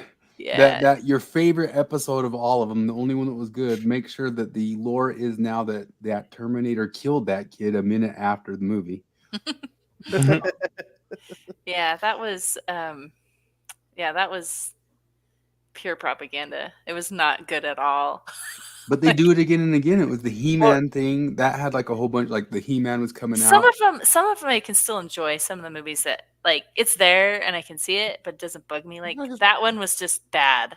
I wonder in future decades, will the future people look back and like, for example, earlier this year, I rewatched all of the original Star Trek. And like, there's a lot of stuff there. Like there's an episode famously where Kirk like basically reads the US Constitution to aliens. And it's just so cringe. And it's just like so shoehorned in there and so obvious. And I just wonder, like, will future people be like, oh yeah, look, that's okay. Yeah, we see what you're doing there. Yeah. So I feel like we all intuitively make fun of 12-year-old kids when they'll get their Christmas money and they'll spend it on Fortnite skins. They'll be like, okay, Fortnite is really fun when I play as a soldier, but what if I play as Naruto? Or what if I play as Goku or a Power Ranger or whatever? But that's all this really is. We're adults and we're still asking for reskinned products because it's seriously just, I've been trying to read through the new, there's 1984 and now there's a new 1984, but from Julia's perspective. It's just reskin 1984. No, it's the same thing with this Scott Pilgrim thing. It's Scott Pilgrim, but reimagined as if Ramona killed the exes instead of Scott. And you're like, no, you're telling me, hey, I'm going to tell a story that's already told, but it's just, the person looks different than the person did last time. Yeah, that's the best case scenario. That's the best case scenario, is that the person just looks different and you still capture the spirit of the story. They never do though. They fuck it up. Yeah, the only way they have to stretch their brain is to try to come up with a way to make the swap, but then after they got the swap in, they can use the old story that somebody already told better. But getting the swap in, that's tough, man. It's a switcheroo. And then they'll frequently kind of try to do it without you knowing about it now, because like what famously happened with Kevin Smith, who wrote that new He-Man series, is he lied about it because there was a leak that they did the swap, and he lied and said, that's not true, and these guys are idiots. and then it was just true. And now nobody will ever trust Kevin Smith again. And Well, they do that on movie trailers now. They'll take movie trailers and they will insert characters into positions where they're not actually in the movie, just to make them look like they're in there longer in the trailer. Did you guys like the Star Wars one with the girl? That one didn't bug me too bad. Which one? I don't know. I don't follow. Like, it's the the one. main one, no. Ray? TV show or The one movie? with- No. I think her Well, name is Ray. So Ray was The a casting was fine, but the pull. she could have been on. Yeah, Daisy Ridley's a Yeah. good actor, but I don't know. In the first one, I thought Yeah, it had potential. First off, we were talking about this last week. Maybe One I've of the only dumbest- seen the first one that she was in. Well, one of the first dumbest one things was they fine, did and it was falls they off for did. the second. They tried to do Yeah. a little bit of a bait and switch, right? They made you think that Finn was going to be the Jedi, and instead it was Rey or whatever. that's But right. but one of the really dumb things they did is they took Finn, who was a former stormtrooper who defected, and then just didn't expand on that story ever. Like it doesn't explain why he defected or where he went for. Like, I forgot by the last movie that he was a stormtrooper at one point. And then Rey is just kind of a non-character. They were clearly setting her up to be like a Skywalker. She had a moment in that movie where she's talking to Han Solo about being abandoned as a kid, and he has sort of this pained look on his face, like he knows something. Then in the next movie, they gave it to somebody else. They gave it to Rian Johnson, who had full creative control, and he made her nobody. Like, you're the kid of nobody. Like, no one special is your parent, right? And then they gave it back to J.J. Abrams because that one was so divisive, and J.J. Abrams just redid everything and said, actually, no, you are the daughter of somebody special. And it was such a clusterfuck, the whole thing. They pulled that was one of the first ones where they pulled all the crap of like, she don't need no mentor to teach her nothing. We're not doing no hero's journey here. She's just already great and needs to just learn that she's like already Terminator, great. because that one worked out really great. Well, that's the hero's journey. Have you ever heard that? Yeah. The hero's journey is all you got to realize is that you're already great. you just realize that you're already great. The hero's journey is you have to start out as Maybe there's some truth to that. Maybe there's some truth. Maybe the boys need to go on a hero journey, and we're fine just the way we are. Women are born totally competent and ready for everything. It's just that the patriarchy has convinced them that they don't know how to use the Force yet. And I think all along in any one of these situations, even nerds or guys would have been completely fine with them if they just went on hero's journeys, even if they were women. Like if they went through a process of growth, development, failure, improvement. I feel bad for Daisy Ridley, like in the same like because it happened to Hayden Christensen and all this stuff where it's like because it's a very George Lucas thing because it was part of the whole original Star Wars is that other than Alec Guinness, nobody in that movie was anybody like. I mean, Peter Cushing had worked a lot, but he wasn't like a big star. He just worked a lot. But like those are the names. That's it. Alec Guinness and Peter Cushing were the only people who had any kind of history in acting, right? But it worked out for them. Obviously, it launched their careers.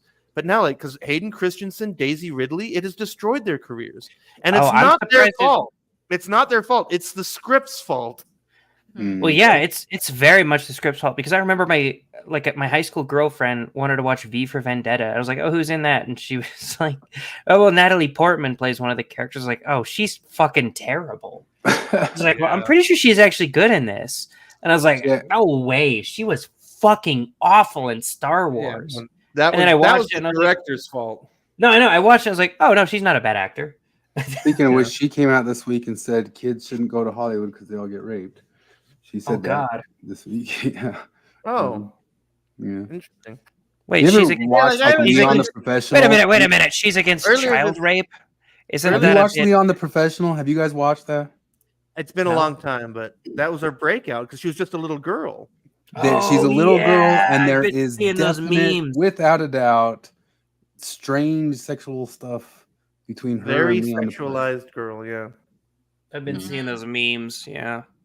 It's sad because like the movie has like an iconic villain in it with Gary or what's his name? The villain. Yeah, like the guy who plays- I'm annoyed. Sorry to keep hammering on this, but like I rewatched all the Star Wars and like I really had that thought of like I feel bad for Daisy Ridley because I'm like she has a lot of potential.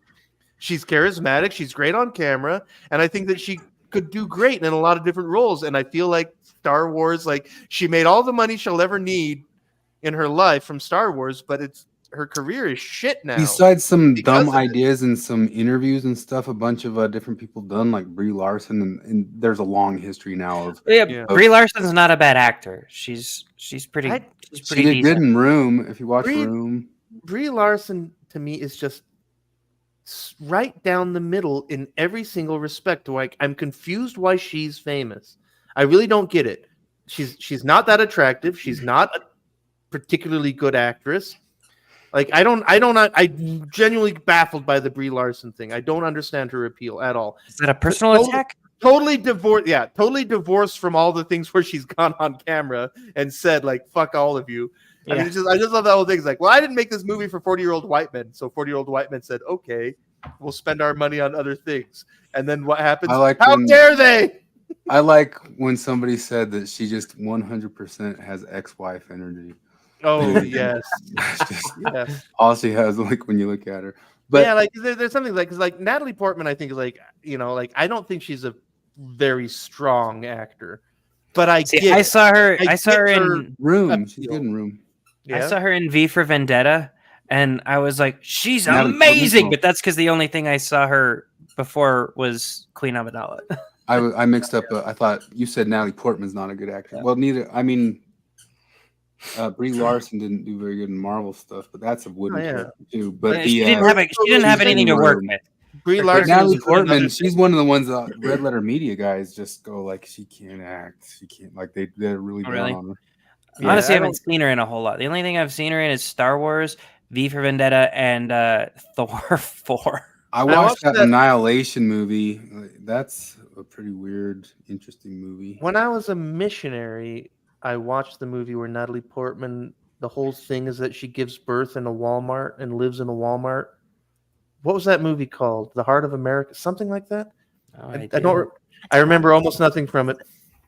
That's how effective Natalie Portman's portrayal was that. But then I think about everybody loved her in Garden State, man. Like Garden more than State. I haven't seen Garden State. But like, so more than 10 years ago, I saw a movie one time, and it started where the trope of the magic pixie dream girl came from. Where the Heart Is. Yeah, that's right. Where the Heart Is. That's the movie. But like, and I just compare that where it's like, I saw a movie one time in the theater at the Art House Theater more than 10 years ago, and I'm still thinking about the star performance, which was Brendan Gleeson. There's a movie called Calvary, and Brendan Gleeson acted the hell out of that show, and it sticks in my mind. Whereas like, because I don't even remember that Where the Heart Is was kind of, it was billed as like, oh, Natalie Portman's going to really act this time. And I have almost I know that I watched the movie, and that's literally all I can remember. She's just absolutely wouldn't. Whereas, like, I can remember that fucking Brendan Gleeson performance from Calvary. In fact, I've been looking for that movie. I need to find it and watch it again, because I only saw it once, and like I said, it was one of the only times in my life where I walked out of the theater and just wanted to go back in. And like if it had been an option to just go back in and watch, Gleasons are good in everything that they're in. Yeah, both of them, like the dad and the son are. But there's a. Have you watched the Banshees of Hiroshima thing? No. It's a really good show. It's about this guy who doesn't want to be friends anymore with another guy, and he tells him, like, stop coming around me, and if you don't stop coming around me, I'm gonna cut off my own thumb. And the other guy just doesn't get, and he just goes, I just don't want to be your friend anymore. And the whole thing's kind of an allegory for Ireland, like the North and South just didn't want to be friends anymore. And so, but it's a really good movie. Oh, I need to check that out. Domhnall Gleeson. Oh yeah, I didn't know they were related. Yeah, father son. Oh. Emily Blunt, one of the best. Yeah, for sure. Oh, she's great.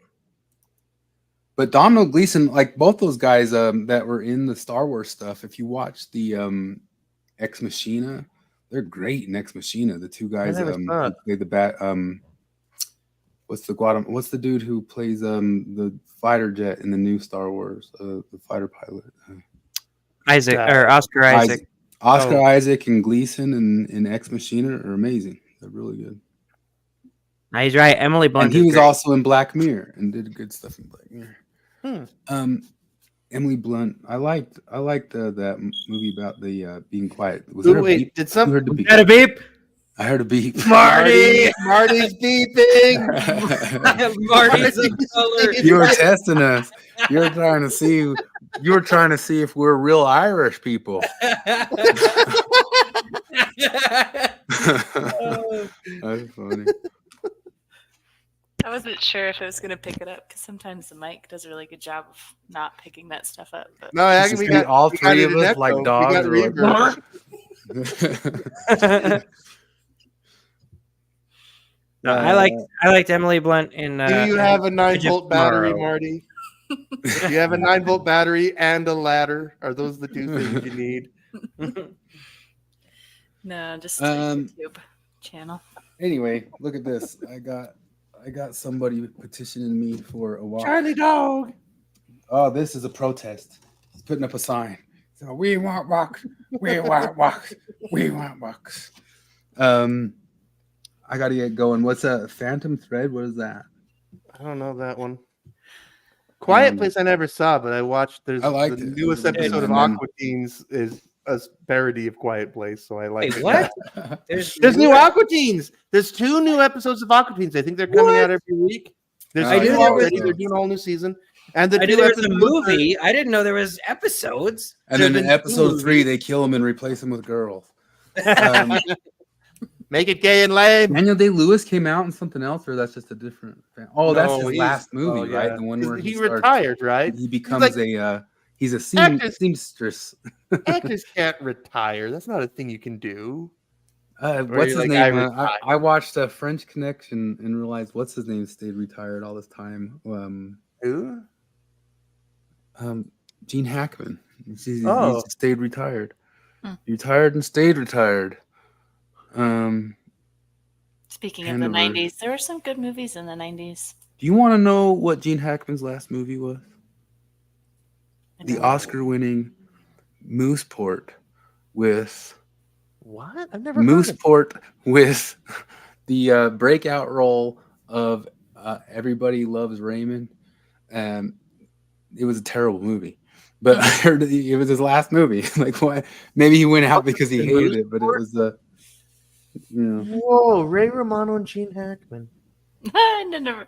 That's like if you give me a multiple choice of like and that's his this last didn't movie, happen, I like would that have iconic away. career. And Yeah, that does sound kinda like- I used that is to- pretty bad. But you know, because like I mean, I know I've mentioned it before on the show, but oh god damn, now his name escapes me. I'll check famous out. I like dancer Daniel guy. Day-Lewis. I'll check that out. Damn it. Okay, I gotta find it now because I can't think of it. No, Gene I Kelly. kinda- Gene Kelly's last role was Xanadu. Nuh-uh. I think Yes. you mentioned that before, and I said nuh-uh before. But I like Xanadu, but it's not a Gene Kelly final. Yeah. film. No, Gene Kelly on roller skates. That was his last performance. If they Yeah, I had a- remade Xanadu and they put Brie Larson in it, then I'd really set Hollywood on fire. You know that 7 Degrees of Kevin Bacon or whatever game. Yeah. I had a manager in the theater who knew movies so well that she would just do the 7 Degrees of any 2 actors. Oh. And I never stumped her, not a single Hmm. time. Wow. And that would have been one of the ones that I tried. Gene Hackman and Ray Romano. She just would have gone right there. And then she would have got it in one. Yeah, she would have gotten in one. I'm like, wow, shit. Like she got Jimmy Carson and Zac Efron. Like Whoa. absurd Carson? shit like that. Who's Jimmy Carson? Not Jimmy Carson. I'm Johnny Carson? Johnny Carson? no. Was Johnny in Carson? movies? Who am I thinking of? Mr. Smith Drunk Goes Love to is Washington. But that's Johnny what's his Stewart. name? Jimmy Anderson. Stewart. Jimmy not Stewart. Anderson. Jimmy Stewart. Who's Yeah, the Jimmy director Stewart. of Punch Drunk Love? Jonathan I love Stewart. all his movies. What's his Oh, name? Punch Drunk Love is great. That director is great, and no matter what he does, I need to watch Punch Drunk Love again. he's the You same need director of There Will Be Blood. Paul Thomas Anderson. Terrible movie. I did not Yeah, like Paul that Thomas one. Anderson. You didn't like that? I mean, it's a hard movie to enjoy, but Which it's- one? There will be blood. There Will Be You Blood. didn't like that? Mm. It's, I mean, because like it is so What? just like it. I mean, it's a grind of a movie. It's I depressing, love but that like movie. it's the filmmaking and the acting and the scenes and the You like guy. the kind of scene to sort of like reference Joseph Smith in a weird way. I can That guy, who's that kid? That guy. I can see why it's like a thing. Paul Dano. But Yes, Paul Dano. Paul Dano, like, I need to watch that again. because I mean, loved it. I've watched that one multiple times. as good as Daniel Day-Lewis is, I think drink Paul your Dano milkshake. Yeah, Paul Dano though I think really excelled in that role. Ooh, I need to I watch was They that had to one. replace him. They Like no, I replaced get him I at the get last like what minute, Marty you know says that? because like my dad my dad loves westerns, and I remember my dad told me he watched that movie. Like I got him a Netflix account, and he's like, I watched that movie.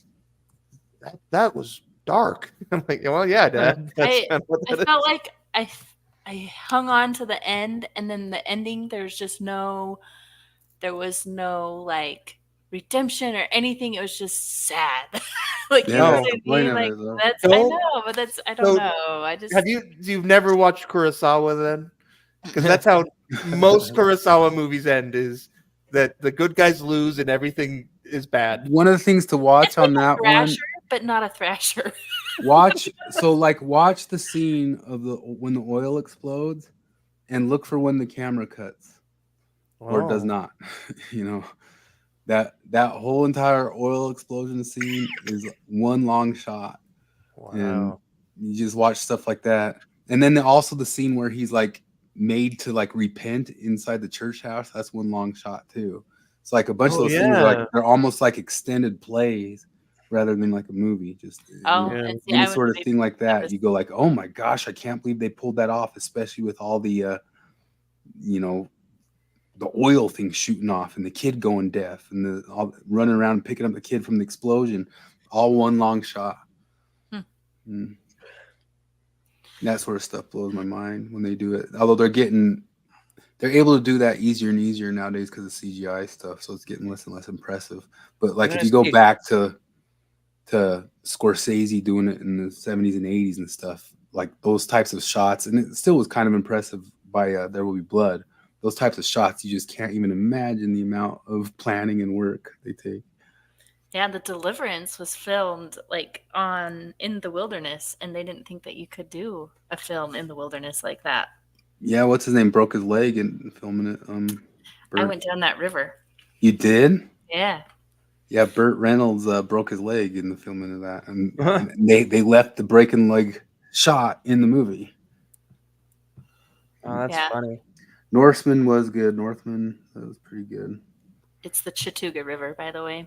Actually, so I like the good Paul Dano one was he played Pierre Bezukhov in a BBC production of War and Peace. He did a great job at that. I like that one. Paul Dano's a good actor. Yeah. I haven't seen Even him in that really. new Batman movie. I mean, it's a joke that he's an incel, but like he gives it his all. You know. I haven't seen the Batman movie. I was talking about Hitchcock. I rewatched Psycho recently. I was shocked to learn that like the shower scene is like 76 different shots filmed over a week. They spent a week on that scene. But the other thing I thought was funny is just talking about like this is one of those stories where like it's all dependent on the star, like the person involved. But like Janet Leigh apparently like in a interview later on talked about how during the production of the show, Hitchcock would hide the Norma Bates corpse model in random places on the set to scare Janet Leigh. And Janet Leigh like remembered it fondly. He's like, oh, it was funny. And like, cause he was trying to get reaction shots of me, you know, like, cause he'd have cameras rolling. He'd just try to get me being scared. And so he'd try to scare me by putting this corpse everywhere. And I can just imagine like a different act, like if it was Brie Larson, she'd be like, I was tormented by Alfred Hitchcock. Yeah. Patriarching me so bad. Whereas Janet Leigh was like, it was funny. It was funny. It was effective. And it kept me entertained. Well, he didn't even have a trauma therapist on it didn't set. take till current times because you heard that like Shelley Duvall claims that she lost her mind from filming with Kubrick in. Well, and but I she is- mean, have like, you I seen can Shelley understand Duvall? that just She's 'cause, like really is schizophrenic and interned nowadays and stuff. Oh, is she? Like, yeah, I wonder because like with Kubrick, I might buy it just because like there's the famous thing with like because in that same movie, there's that shot of where Scatman Crothers gets out of the taxi. And it's like legendary because apparently Kubrick did like 90 takes of that Yeah, and he was like an 80-year-old man, and like the reports are like by the end he was like in tears, like what am I doing It's the wrong? same thing. It's the same thing with the scene where she is holding the baseball bat and he's coming down after her on the stairs. There's something like 150 takes of that. Mm. So like when she's finally there and crying, the one you finally see, she really is super distressed. But more it's just because distressed she's Kubrick. like she's not afraid of the character in the movie; she's afraid of Kubrick. She's afraid of Kubrick yelling at her and making her do the scene again. Yeah. Oh, crazy. I did just rewatch when I flew back from England. I rewatched 2001: A Space Odyssey, and I think I get it this time, maybe. Yeah. But like, I just can't believe that show was a hit. Like, because I mean, the opening scene is like what 20, 30 minutes long, and it's like 45-second long shots of just a desolate desert hellscape, followed by another long shot of a desolate desert hellscape. And like, and everything just takes its sweet fucking time. And even by early 70s standards, I'm surprised that people keyed into that movie the way they did. Because like, I mean, I like it, but I don't know that I've seen it. I know the music, you know, like. Did you watch the new Barbie? If you've seen that, you've seen it. They actually do. They actually do steal daughter from saw it it with her friends, but I didn't. Do they? Yeah, does they have the Barbie monolith, and they have like the little girls like hanging out as if they were the monkeys, and then they find a doll, and they're given a doll, and the doll is like them finding the tool. Whoa, huh? Like, I'm still curious. Like, I don't know if it comes out on a streaming service that I have a subscription to, I might watch it. But like that Barbie movie is interesting to me because like I saw somebody post the entire thing on Twitter last night. I'll send it to you. Oh, No way. Yeah. Didn't get taken down? Maybe it is now. It wasn't at first, but I didn't watch it. Yeah, I'll watch it sooner or later too. I just haven't yet. But if you go back up in a certain thread that we have, Flip, it was shared as well. You just got to go way back.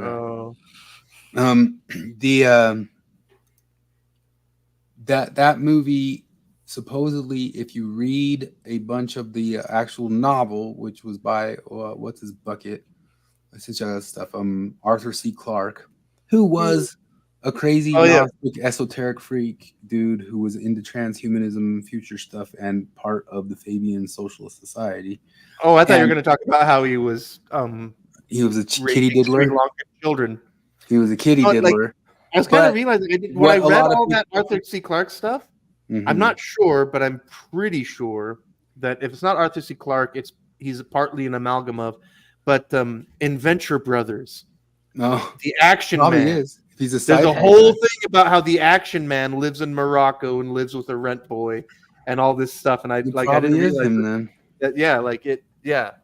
I think that's partly Arthur C. Clarke built into that character.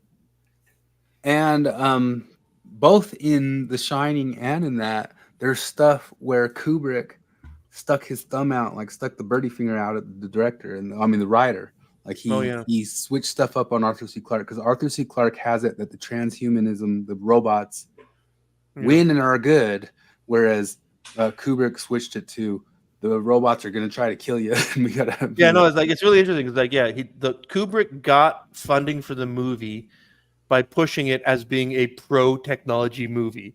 And then he subversively made it the most anti-technology movie ever. Yeah, he made it the biggest warning about AI there still is. But also just because looking the last time I saw it was probably 15 to 20 years ago. And as much I've matured generally, but also just how much I've learned about filmmaking and that type of thing. Watching it again, I got so much more out of it than ever before. But especially just the way, because that's things. Because now it's long shots and no one's talking, and I see now just how much storytelling he was doing through the magic of filmmaking and not talking heads saying what you're supposed to know. The special effects for the time too are wild. Oh, that's the modeling. Holy shit, the modeling holds up. I've needed to go back and it looks good. I've needed to go back and rewatch Drive.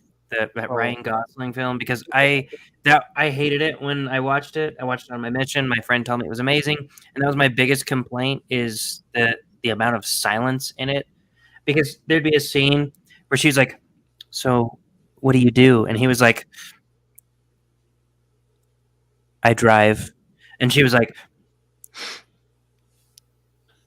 is that dangerous?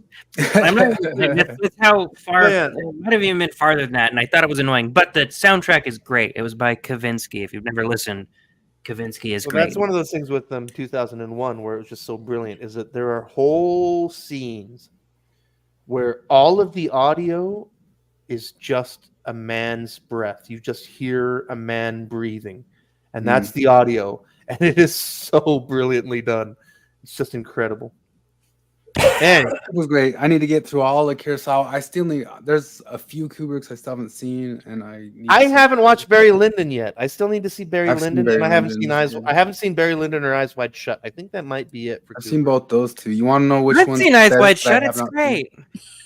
I have not That's seen. the weirdest show ever. I watched it when I was like 6. Which one? Eyes Wide Shut. Oh yeah, yeah. I told that it was my first R-rated movie ever. Yeah, all it takes is a little bit of nudity, Marty, and us guys will sit through whatever thing we don't understand at all. Yeah. It was horrifying, but it had boobs. Back in the day, I wonder if that's still true because it's so much easier to access. Like back in the day, you'd sit through far worse for. Oh yeah, there's like if I was a kid now, there's no way I would watch a movie just for boobs. That's why they're not making any more American Pie movies. There were so many bad B movies that just had an entire life in rental because they were famous for having boobs. Yeah, no, go back Even and worse watch. than that. Go When I back was and a watch kid- American Pie movies. They're not funny. When I was a kid, and I me saw and them my all hands- one time. Me and my friends got our hands on a movie that just had an R rating on it, and we didn't know there was no internet to look up if it did or not. So we sat and watched entire movies. And I said once that like we sat through the entire A Fish Called Wanda once, hoping for something, and there wasn't even close to anything. No, I sat through several R-rated movies on HBO because my grandma had HBO. Waiting for boobs. I thought it was like when I was a kid, I thought it was like a requirement that they had to have boobs. Yeah, no, the way the church talks about it, you'd think like, oh, that's how it has to be. But like, yeah, because Why would you make an R rating on not sex? Man, but we've come full circle, and now All right. like all these women are offering to do it in front of the temple, and we're like, please no. Yeah. Oh, that's nice. God, yeah. So like, if a woman says in her own head, if I just give Harvey Weinstein a blowjob, I can have a movie career. And now we've come full circle to I'm going to take pictures of my boobs in front of the temple, For give free. money, To save the kids. to save the kids. Want their hormones radically changed.